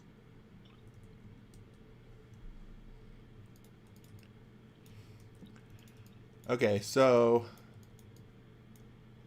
which of these are we going to use for our actual saber over here? The I tight do like one the second or one you made. this one. I like that one. Looks a little more, because those could be rubber nubbies there, and that could be a little more comfortable. What does the chat say? What do you guys think? Left or right? Ooh, Lars is going to the left. Keggy's on the Second. right. Wait. Oh, Jadazzled. That's what it's called. Jadazzling the lightsaber. Dazzle. Quote of the day. Boom. Well, that sort of answered it for me. Now that it's Jadazzled, there is no other option. If we're Jadazzling it, boom. Yeah. Yeah, everybody's going right. Yeah. So that must be the right answer. Okay.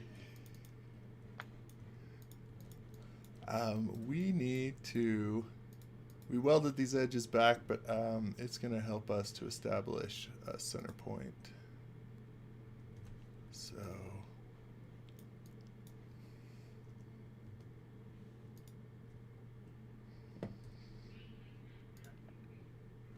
it's not that one. I don't know. Do you have a fail-proof method, Aaron, when you're like lost your center point and you're trying to find the one cardinal point and it's just sort of trial and error? Honestly, I've just gotten pretty good at tracking opposite points.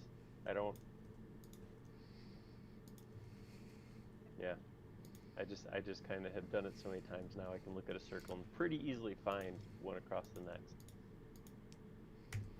The other thing you can do is if you grab any one point and hover across the points on the opposite side, so if you grab a point with a line, it'll always be the one that's farthest away. Yeah, that's true too. But in this case, you're sort of like, which one? It's this one we know, but it's always like, which one is it? Sort of.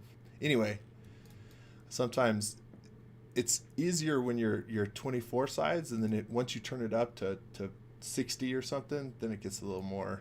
You have to hunt it down, but that's why it's good to have that established. So That's what goodbye. In the grand scheme of things, if you can keep from breaking your circles, it's definitely a time saver. Yeah.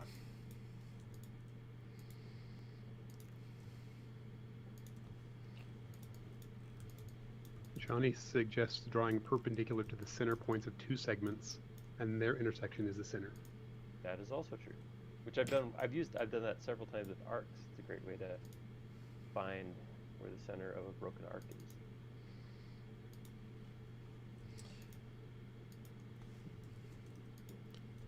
So we're gonna add some. What's that? Hayden Kavanaugh said arc center point finder by Chris. Mr. Fulmer. That's true too. That's a good one. I'm sure there's 6 more answers as well.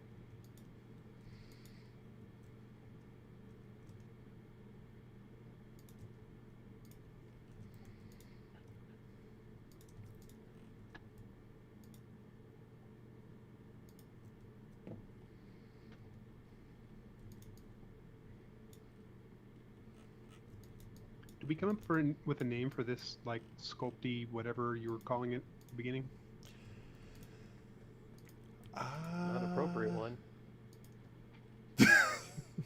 That. Okie dokie. All right. Can we use the word Jedi somehow in a pun with that as well? For sculpting? Or sculpting. My dog's going crazy. Oh, well, if Joey's dog likes it, then Mm-hmm. The dogs go wild.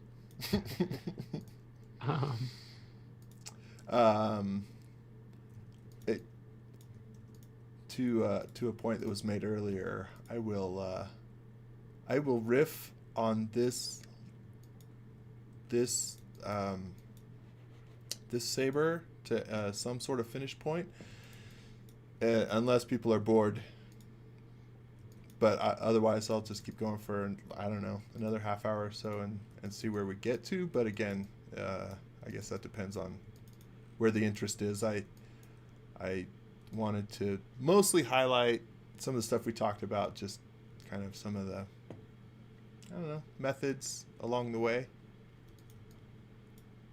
Yeah, I think you touched on some pretty cool input methods, some good ways to edit stuff. Yeah. Sure. Yeah, drop it in the chat, anybody, if you want to see anything in particular, or go over something that Tyson modeled earlier or anything like that. We can certainly do that. So let us know what you want to see. Here's a question for Aaron or anyone. So in this case, right, if I wanted to stick something in here, like, where I want to bring this in or out, this works because this is vertical, right? And that makes this easy to copy, right? So that's one way to do this, and this still works. If I wanted to do something like that on this surface here, we could do a couple things. We could, let's say, create a surface that will intersect, right? So I could do something like this, and then make some copies of it and intersect those.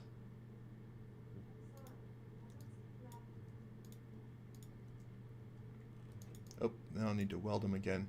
Right, so that's one way. Another thing that I've done sometimes, is this welded? If I hide this surface and then make an actual surface out of this one, Fredo's joint push-pull, if you use this last one, the follow push-pull, you can, if you get the right piece, hopefully this will work. See how it's following that edge? Oh, that's sweet. Very cool. So that is another possible. Again, you sort of have to get it to follow where you're wanting to, and now it's not. You saw me do it. You saw it. Yeah, first try. There we go. If you get the right. Anyway, that's another one that I've done sometimes that works pretty good. But between those two, I don't know, Aaron, did you have any other ideas on, like, when you have a tapered surface and you want to add more segments through it? I mean, we saw, for example, obviously we saw this earlier, right? If I turn perspective off, I may be able to use that knife tool here. That's true.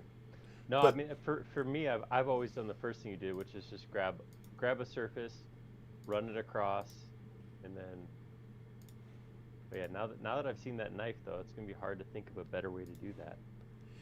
You have to be careful to grab the outermost edge, because otherwise it's not gonna cut all the way through. But yeah, same. Like, it's a cool little tool. But anyway, if anyone else has ideas on how they create, different segments on a tapered surface, be curious what other things people have tried. So let me unhide that and come back.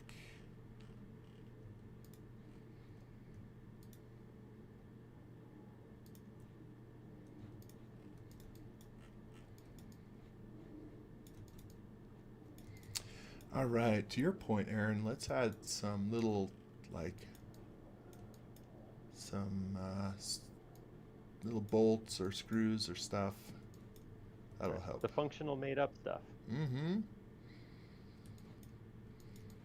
And an on button. That is an important one.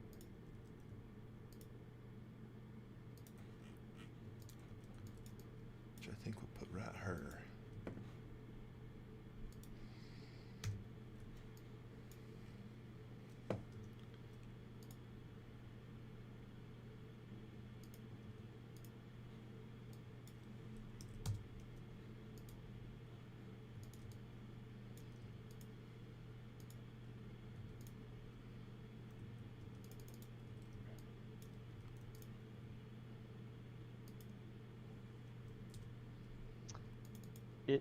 It is interesting because we've talked about this, how you and I, Tyson, have talked about this, how watching each other model, we pick up on the differences, things that we do differently from each other. But it's also interesting to see the things that we do the same, because I was just thinking, when I modeled a lightsaber last, I think my button modeling was exactly the same, to draw something in plane off to the side, model it like this, group, I'm jumping ahead, assuming what you're going to do next, group it together, and then slide it back onto the main model. Kind of cool. Yeah. And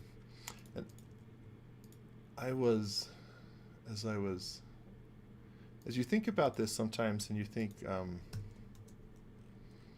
like, okay, that's how you can do it one time. Could you repeat it? Because I don't know about you, but at one point, I was trying to think of like, okay, could you model? Obviously, you could, but it could be fun to model just a whole set of lightsaber greeblies, right? And then you're just picking and creating some massive infinite number of different configurations by just having a whole bunch of lightsaber greeblies that you get to play with. And so one of those... I guess if you had to create more than one, that would be the way to go. Yeah.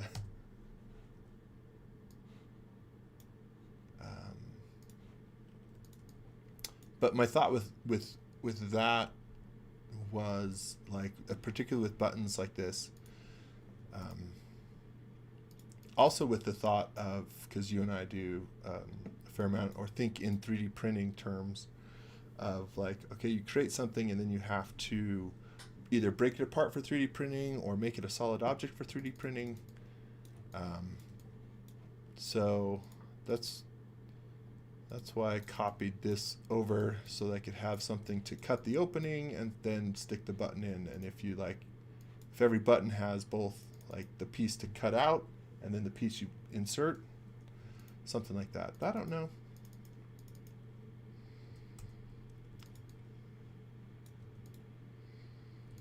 But that was my thinking with that. So do you think that lightsaber greeblies are more interesting than chips on a motherboard or video card? Oh, twisting the knife every opportunity. I'm just wondering. For those of you who did not catch it, the live modeling of circuit boards is not exciting. How come? Why is it not exciting? Seems like that's what makes the world go round, circuit boards. It has something to like- do with taking the exact same geometry and just copying it over and over and over and over and over and over again. I don't feel like I can fairly say that it wasn't exciting, because I fell asleep partway through and didn't get, I might have missed something. Ow! I'm just kidding. It was fun. It was so fun. It was a lot of fun. Okay, now was you're mostly patronizing fun. and lying. It was fun because we were all acknowledging how tedious it quickly became.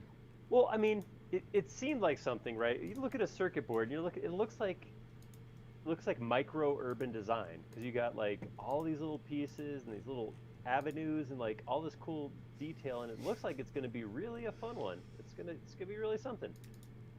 But it turns out that even if the end product is cool, maybe watching somebody just copy that same stupid component 37 times is not exciting. Well, I figured it'd work, because there are a bunch of people. Well, I don't know a bunch. I guess it's a relative term. There is a subset of SketchUp users that design circuit boards. Yeah, PCB design is the thing that happens. But maybe they're just all really bored.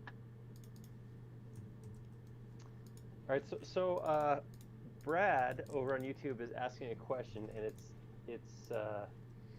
or proposing something, but I wanted to ask your question or your thought on it.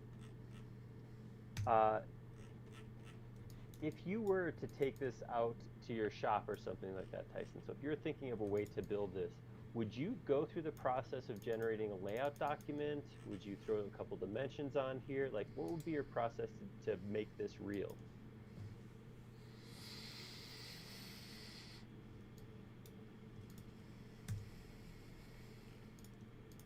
Um, so He would use the Force. I would use the Force. Well, and that depends, right? That depends on the type of material that you want in the end, because the easiest way to do this, I would break this up into a few pieces and then send it to a 3D printer. That's what this one is. Yeah. This weighs as much as a pencil. There's nothing to it. But it was a good prototype if I were to actually try, if you were to take this out and try to machine this out of aluminum, other materials. Maybe I've wanted to play with like black Delrin, which is a really hard machining plastic. And I'm not, I don't have expertise in machining. I do some turning on a wood lathe, but certainly most of this would be turned. This part you would take out to a mill, and you'd have a rotary attachment that you would be running this in several passes to cut all this out. I don't know. What do you think, Aaron? You know how you'd have some ideas on how you'd make this. Yeah, I think to answer that question about would you make plans and layout for it,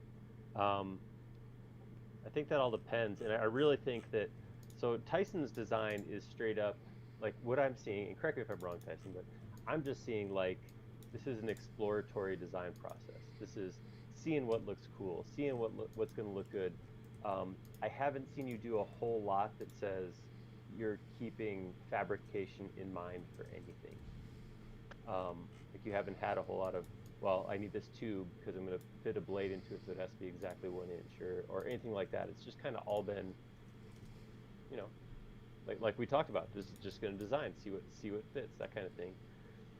So I think I have made quite a few plans for actual finished products using layout.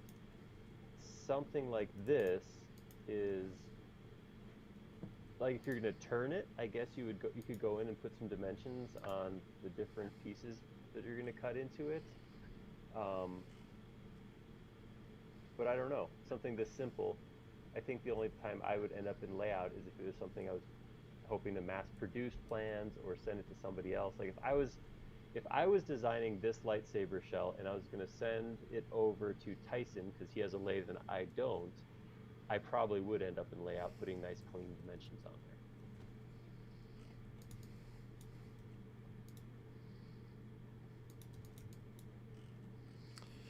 That felt like a long drawn out answer. We're kind of the one that, right? That's what we're talking about.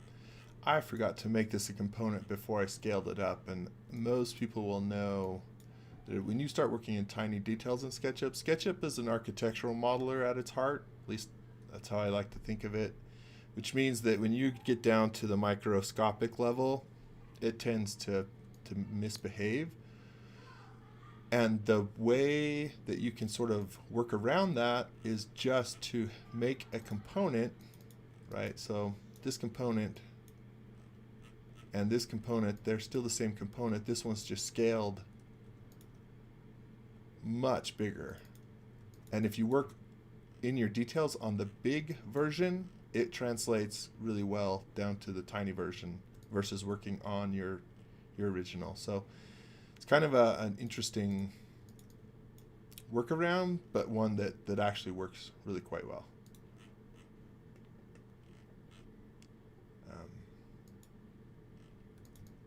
All right, we're back to that whole find the center, but this one will be easy.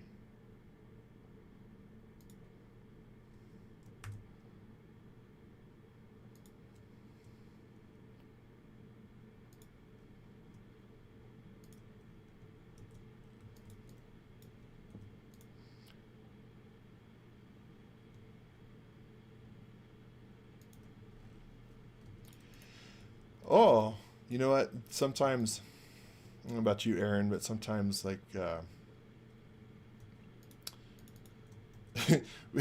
when I finish this button, and I'm like, a button's easy. It's a few cylinders, scale it down, stick it in there. And then when I'm like, why did that take 15 minutes? What did I do? Oh my gosh. That's true. All right, the rest of the stuff we're not going to embed like that.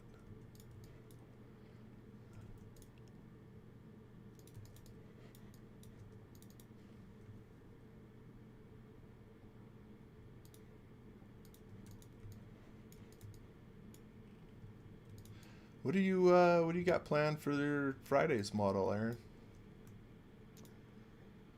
We're gonna throw back to the beginning of quarantine.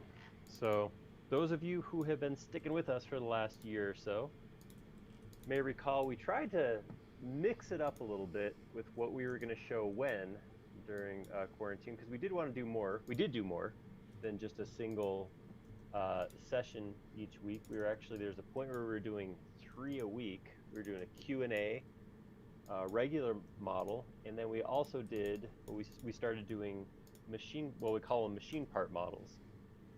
So we take some 3D drawings that are, super precise drawings, like fraction of a millimeter kind of drawings, usually used for people who are practicing machining.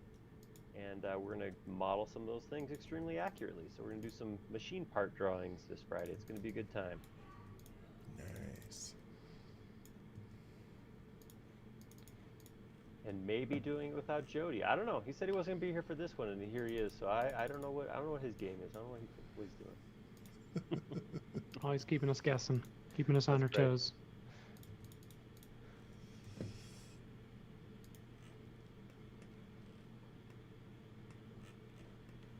It'll be fun though. Jody really was saying that he really did enjoy watching those because. Sorry, I'm back. That's okay. Yeah, I really won't be here on Friday because I'm going hiking. Today it's snowing, so I am not hiking or doing anything to enjoy the weather because the weather is snow. Are you suggesting you can't enjoy snow? Well, I guess there's certain days you can't enjoy snow. When the ground's wet and it was warm yesterday, it's hard to enjoy snow. Yeah, exactly. I feel like I've denied Matt this inaugural video by I'm like, Matt, can you cover for me? And then he's like, sure. And then here I am, and I won't shut up. No, happy to have you. Bring it on. More Jody, more Jody, more Jody. The crowd wants more. Yeah, no, I'm happy to pitch in however I can. It's a nice ease into it, you know what I mean? I get a rolling start instead of having to carry the whole show on my shoulders. Yeah, that would be rough.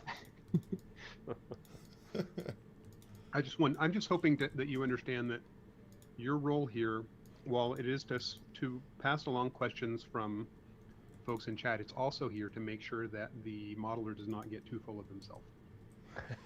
I gotta take him down a peg. Yeah. I'll keep that in mind for Friday. I'll bring all my best jabs. You'll really appreciate that. You'll really appreciate that with Aaron, because that guy, get a load of that ego. Oh. How does he fit that head through the door? Yowzer. I might do yeah, I definitely feel like we're sort of at the point where we're just sort of slowly, incrementally. It's time to carve the mouthpiece out of that end and call this loop done. So I did have a question back when you were working on the mouthpiece. There were like some vents on the side. Is that was that for off gassing, or is that like a? It's called a spit valve. Oh, okay, that makes sense. That makes sense.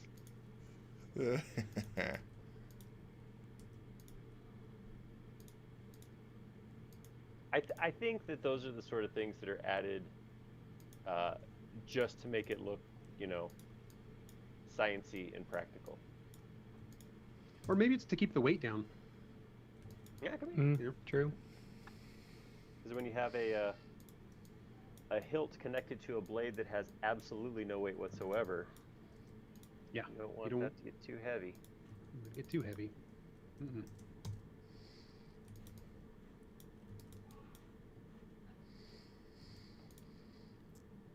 I think one of the cool things, or one of the things I really like about lightsabers is the fact that, you know, they are imaginary, and there's not really I know there's probably some people out there who would argue with this, but there's not really a wrong way to make one. You know, you kind of when you're talking fake science, So, you can really do it however you want. did you ever watch the Rebels animated series? A couple times. So there was one of the, so they had younglings, best word out of all the Star Wars universe. Because children is a little too real for That's for a galaxy far, far away. So there was a Wookiee youngling who was force sensitive, and so he made his own lightsaber, and it looked like a stick. And I'm just thinking, how do you stick a crystal in the middle of a stick? I mean, Harry Potter does it, sure, but Yeah, I was just gonna say. There's precedent for So- that, thanks to J.K. Rowling. yep. So yeah, I guess you can make them out of anything you want, as long as you can stick a crystal in it. Well, didn't at the end of the last movie, remember what was it? What was the last? What was Episode 9 called? The Last Skywalker, or something like that. Yeah. Skywalker. Rise of Kingdom? Skywalker. Yeah, that's one. Or maybe. Doesn't Rey end up making her lightsaber out of the staff she had in Episode 7? That's kind of cool. So Or if you is can it just just basically drill a modeled hole, after it? Yeah, I don't know. No. you may never So know. is it I like think a if not- spear? No, it was Or like is it it was like- short. It looked like the end of her staff. See, we come back to Oh. the whole adjusting the modulation for a little tiny lightsaber nubbin, Mm-hmm. light poker.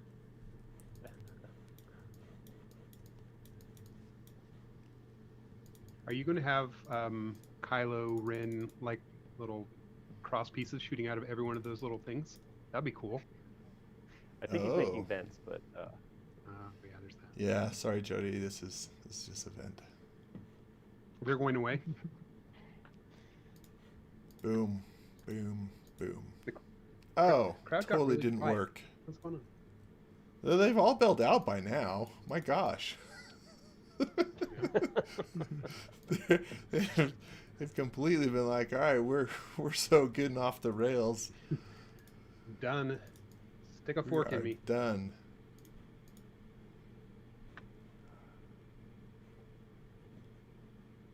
I'd hoped this was gonna work, but it doesn't act can you like use it wants is, to. is that a solid? Nope. Okay.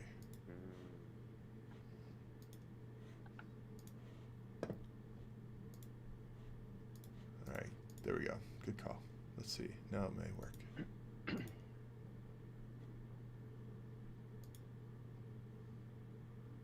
Nice.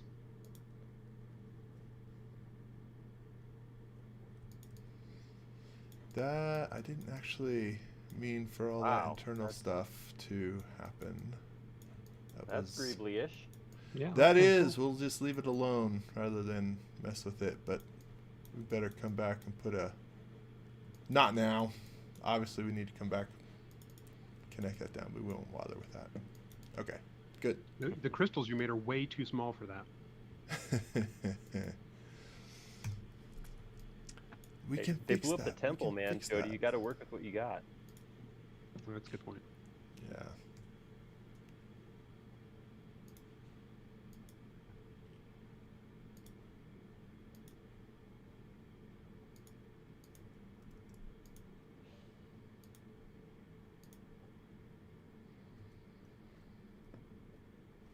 Something like that.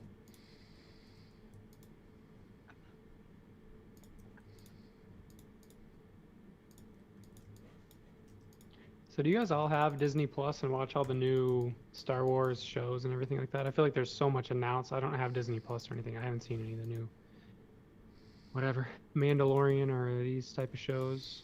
Have you not seen any of The Mandalorian? Like either No. season? No. Yeah, we get together and talk about that.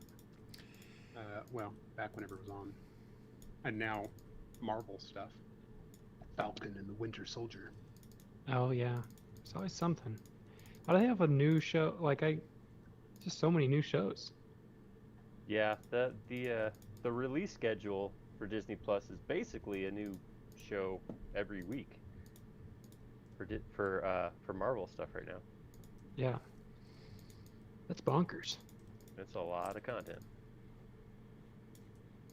I thought for sure. I'm kind of surprised we didn't kind of just get into a wild debate in here about the direction of Star Wars and how often we disagree on which shows or what was good or my poor, non-popular opinion that they should kill off every Skywalker forevermore.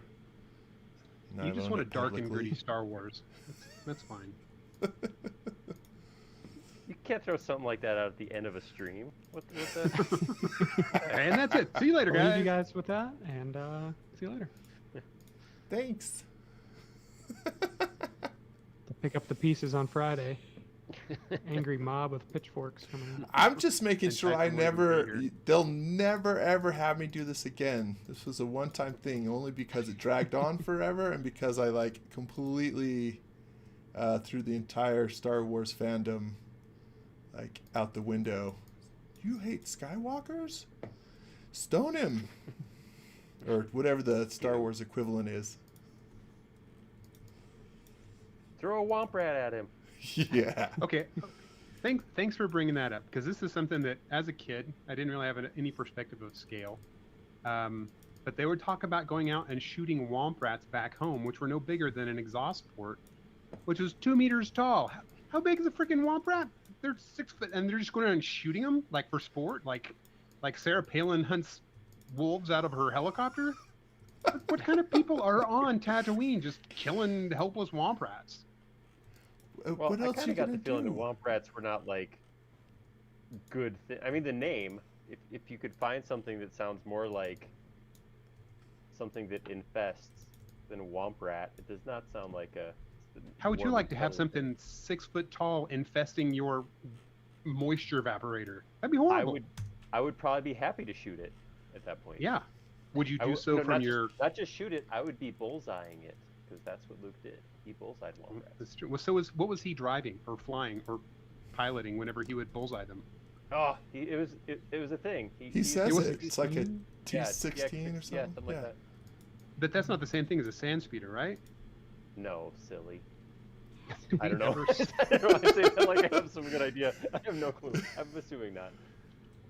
I thought it was the thing at the beginning, he's got the little model of the thing that he's flying around. Yeah. I think Yeah, when that's a T16, but I don't know. I also feel like when we returned to Tatooine in the future, I do feel like they showed a womp rat, like a CG womp rat running around. Not that they called it out, but it was in the front, skipping along or something like that. So it is that like a happened. rat. It's just a big rat. Like a kangaroo rat kind of thing. Oh, okay. I went and just did a search to see if I could find out what a T16 was or what he was flying whenever he shot womp rats. And the top result was a Reddit post. Someone says, they open with a comment that murdering small animals is an early warning sign of a serial killer. And Luke Skywalker used to bullseye them with his T16 back home. So he's a sociopath, right? Or psychopath? Which way? He's a somethinopath. It just sounds like he's a dedicated farm kid to me because all the people I knew who grew up on farms were like, yeah, we used to shoot squirrels or we used to eat rabbit or it's just a thing. Yeah, but 6 foot tall. I mean, at some point, something that big starts to feel, I don't know, borderline sentient. I mean, and so another question is, are they the same thing as ROUSs? Well, that was gonna say rodents of unusual size, right? That's. And yeah, it's hard to shoot those with T16s because you just got to roll them over into the fire swamps and burn them out. Completely changed. We've shifted genres now. That was a fast shift. Now we're blurring together the lines of our fictional rodents.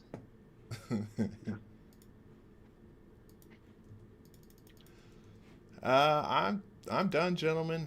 I'm just throwing some I like color it. on here, but I think there we that's go. super looking.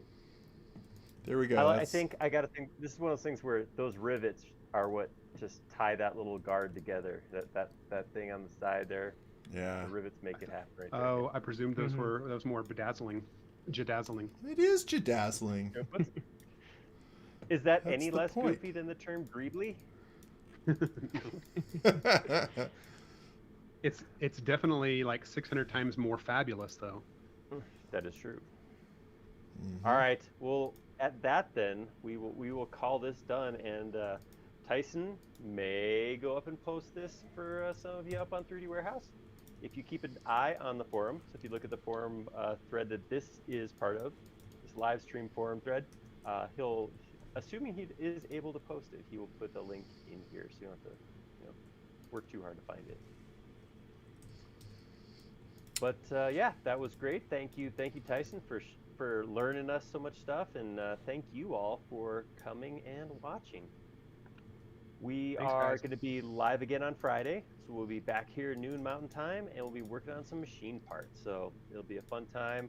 Please come on back, and we will see you then. Until then, have a good, stay safe, stay sane, and we'll see you next time. See you guys. Thanks, guys. Thanks Good for times. watching. Bye. Ciao.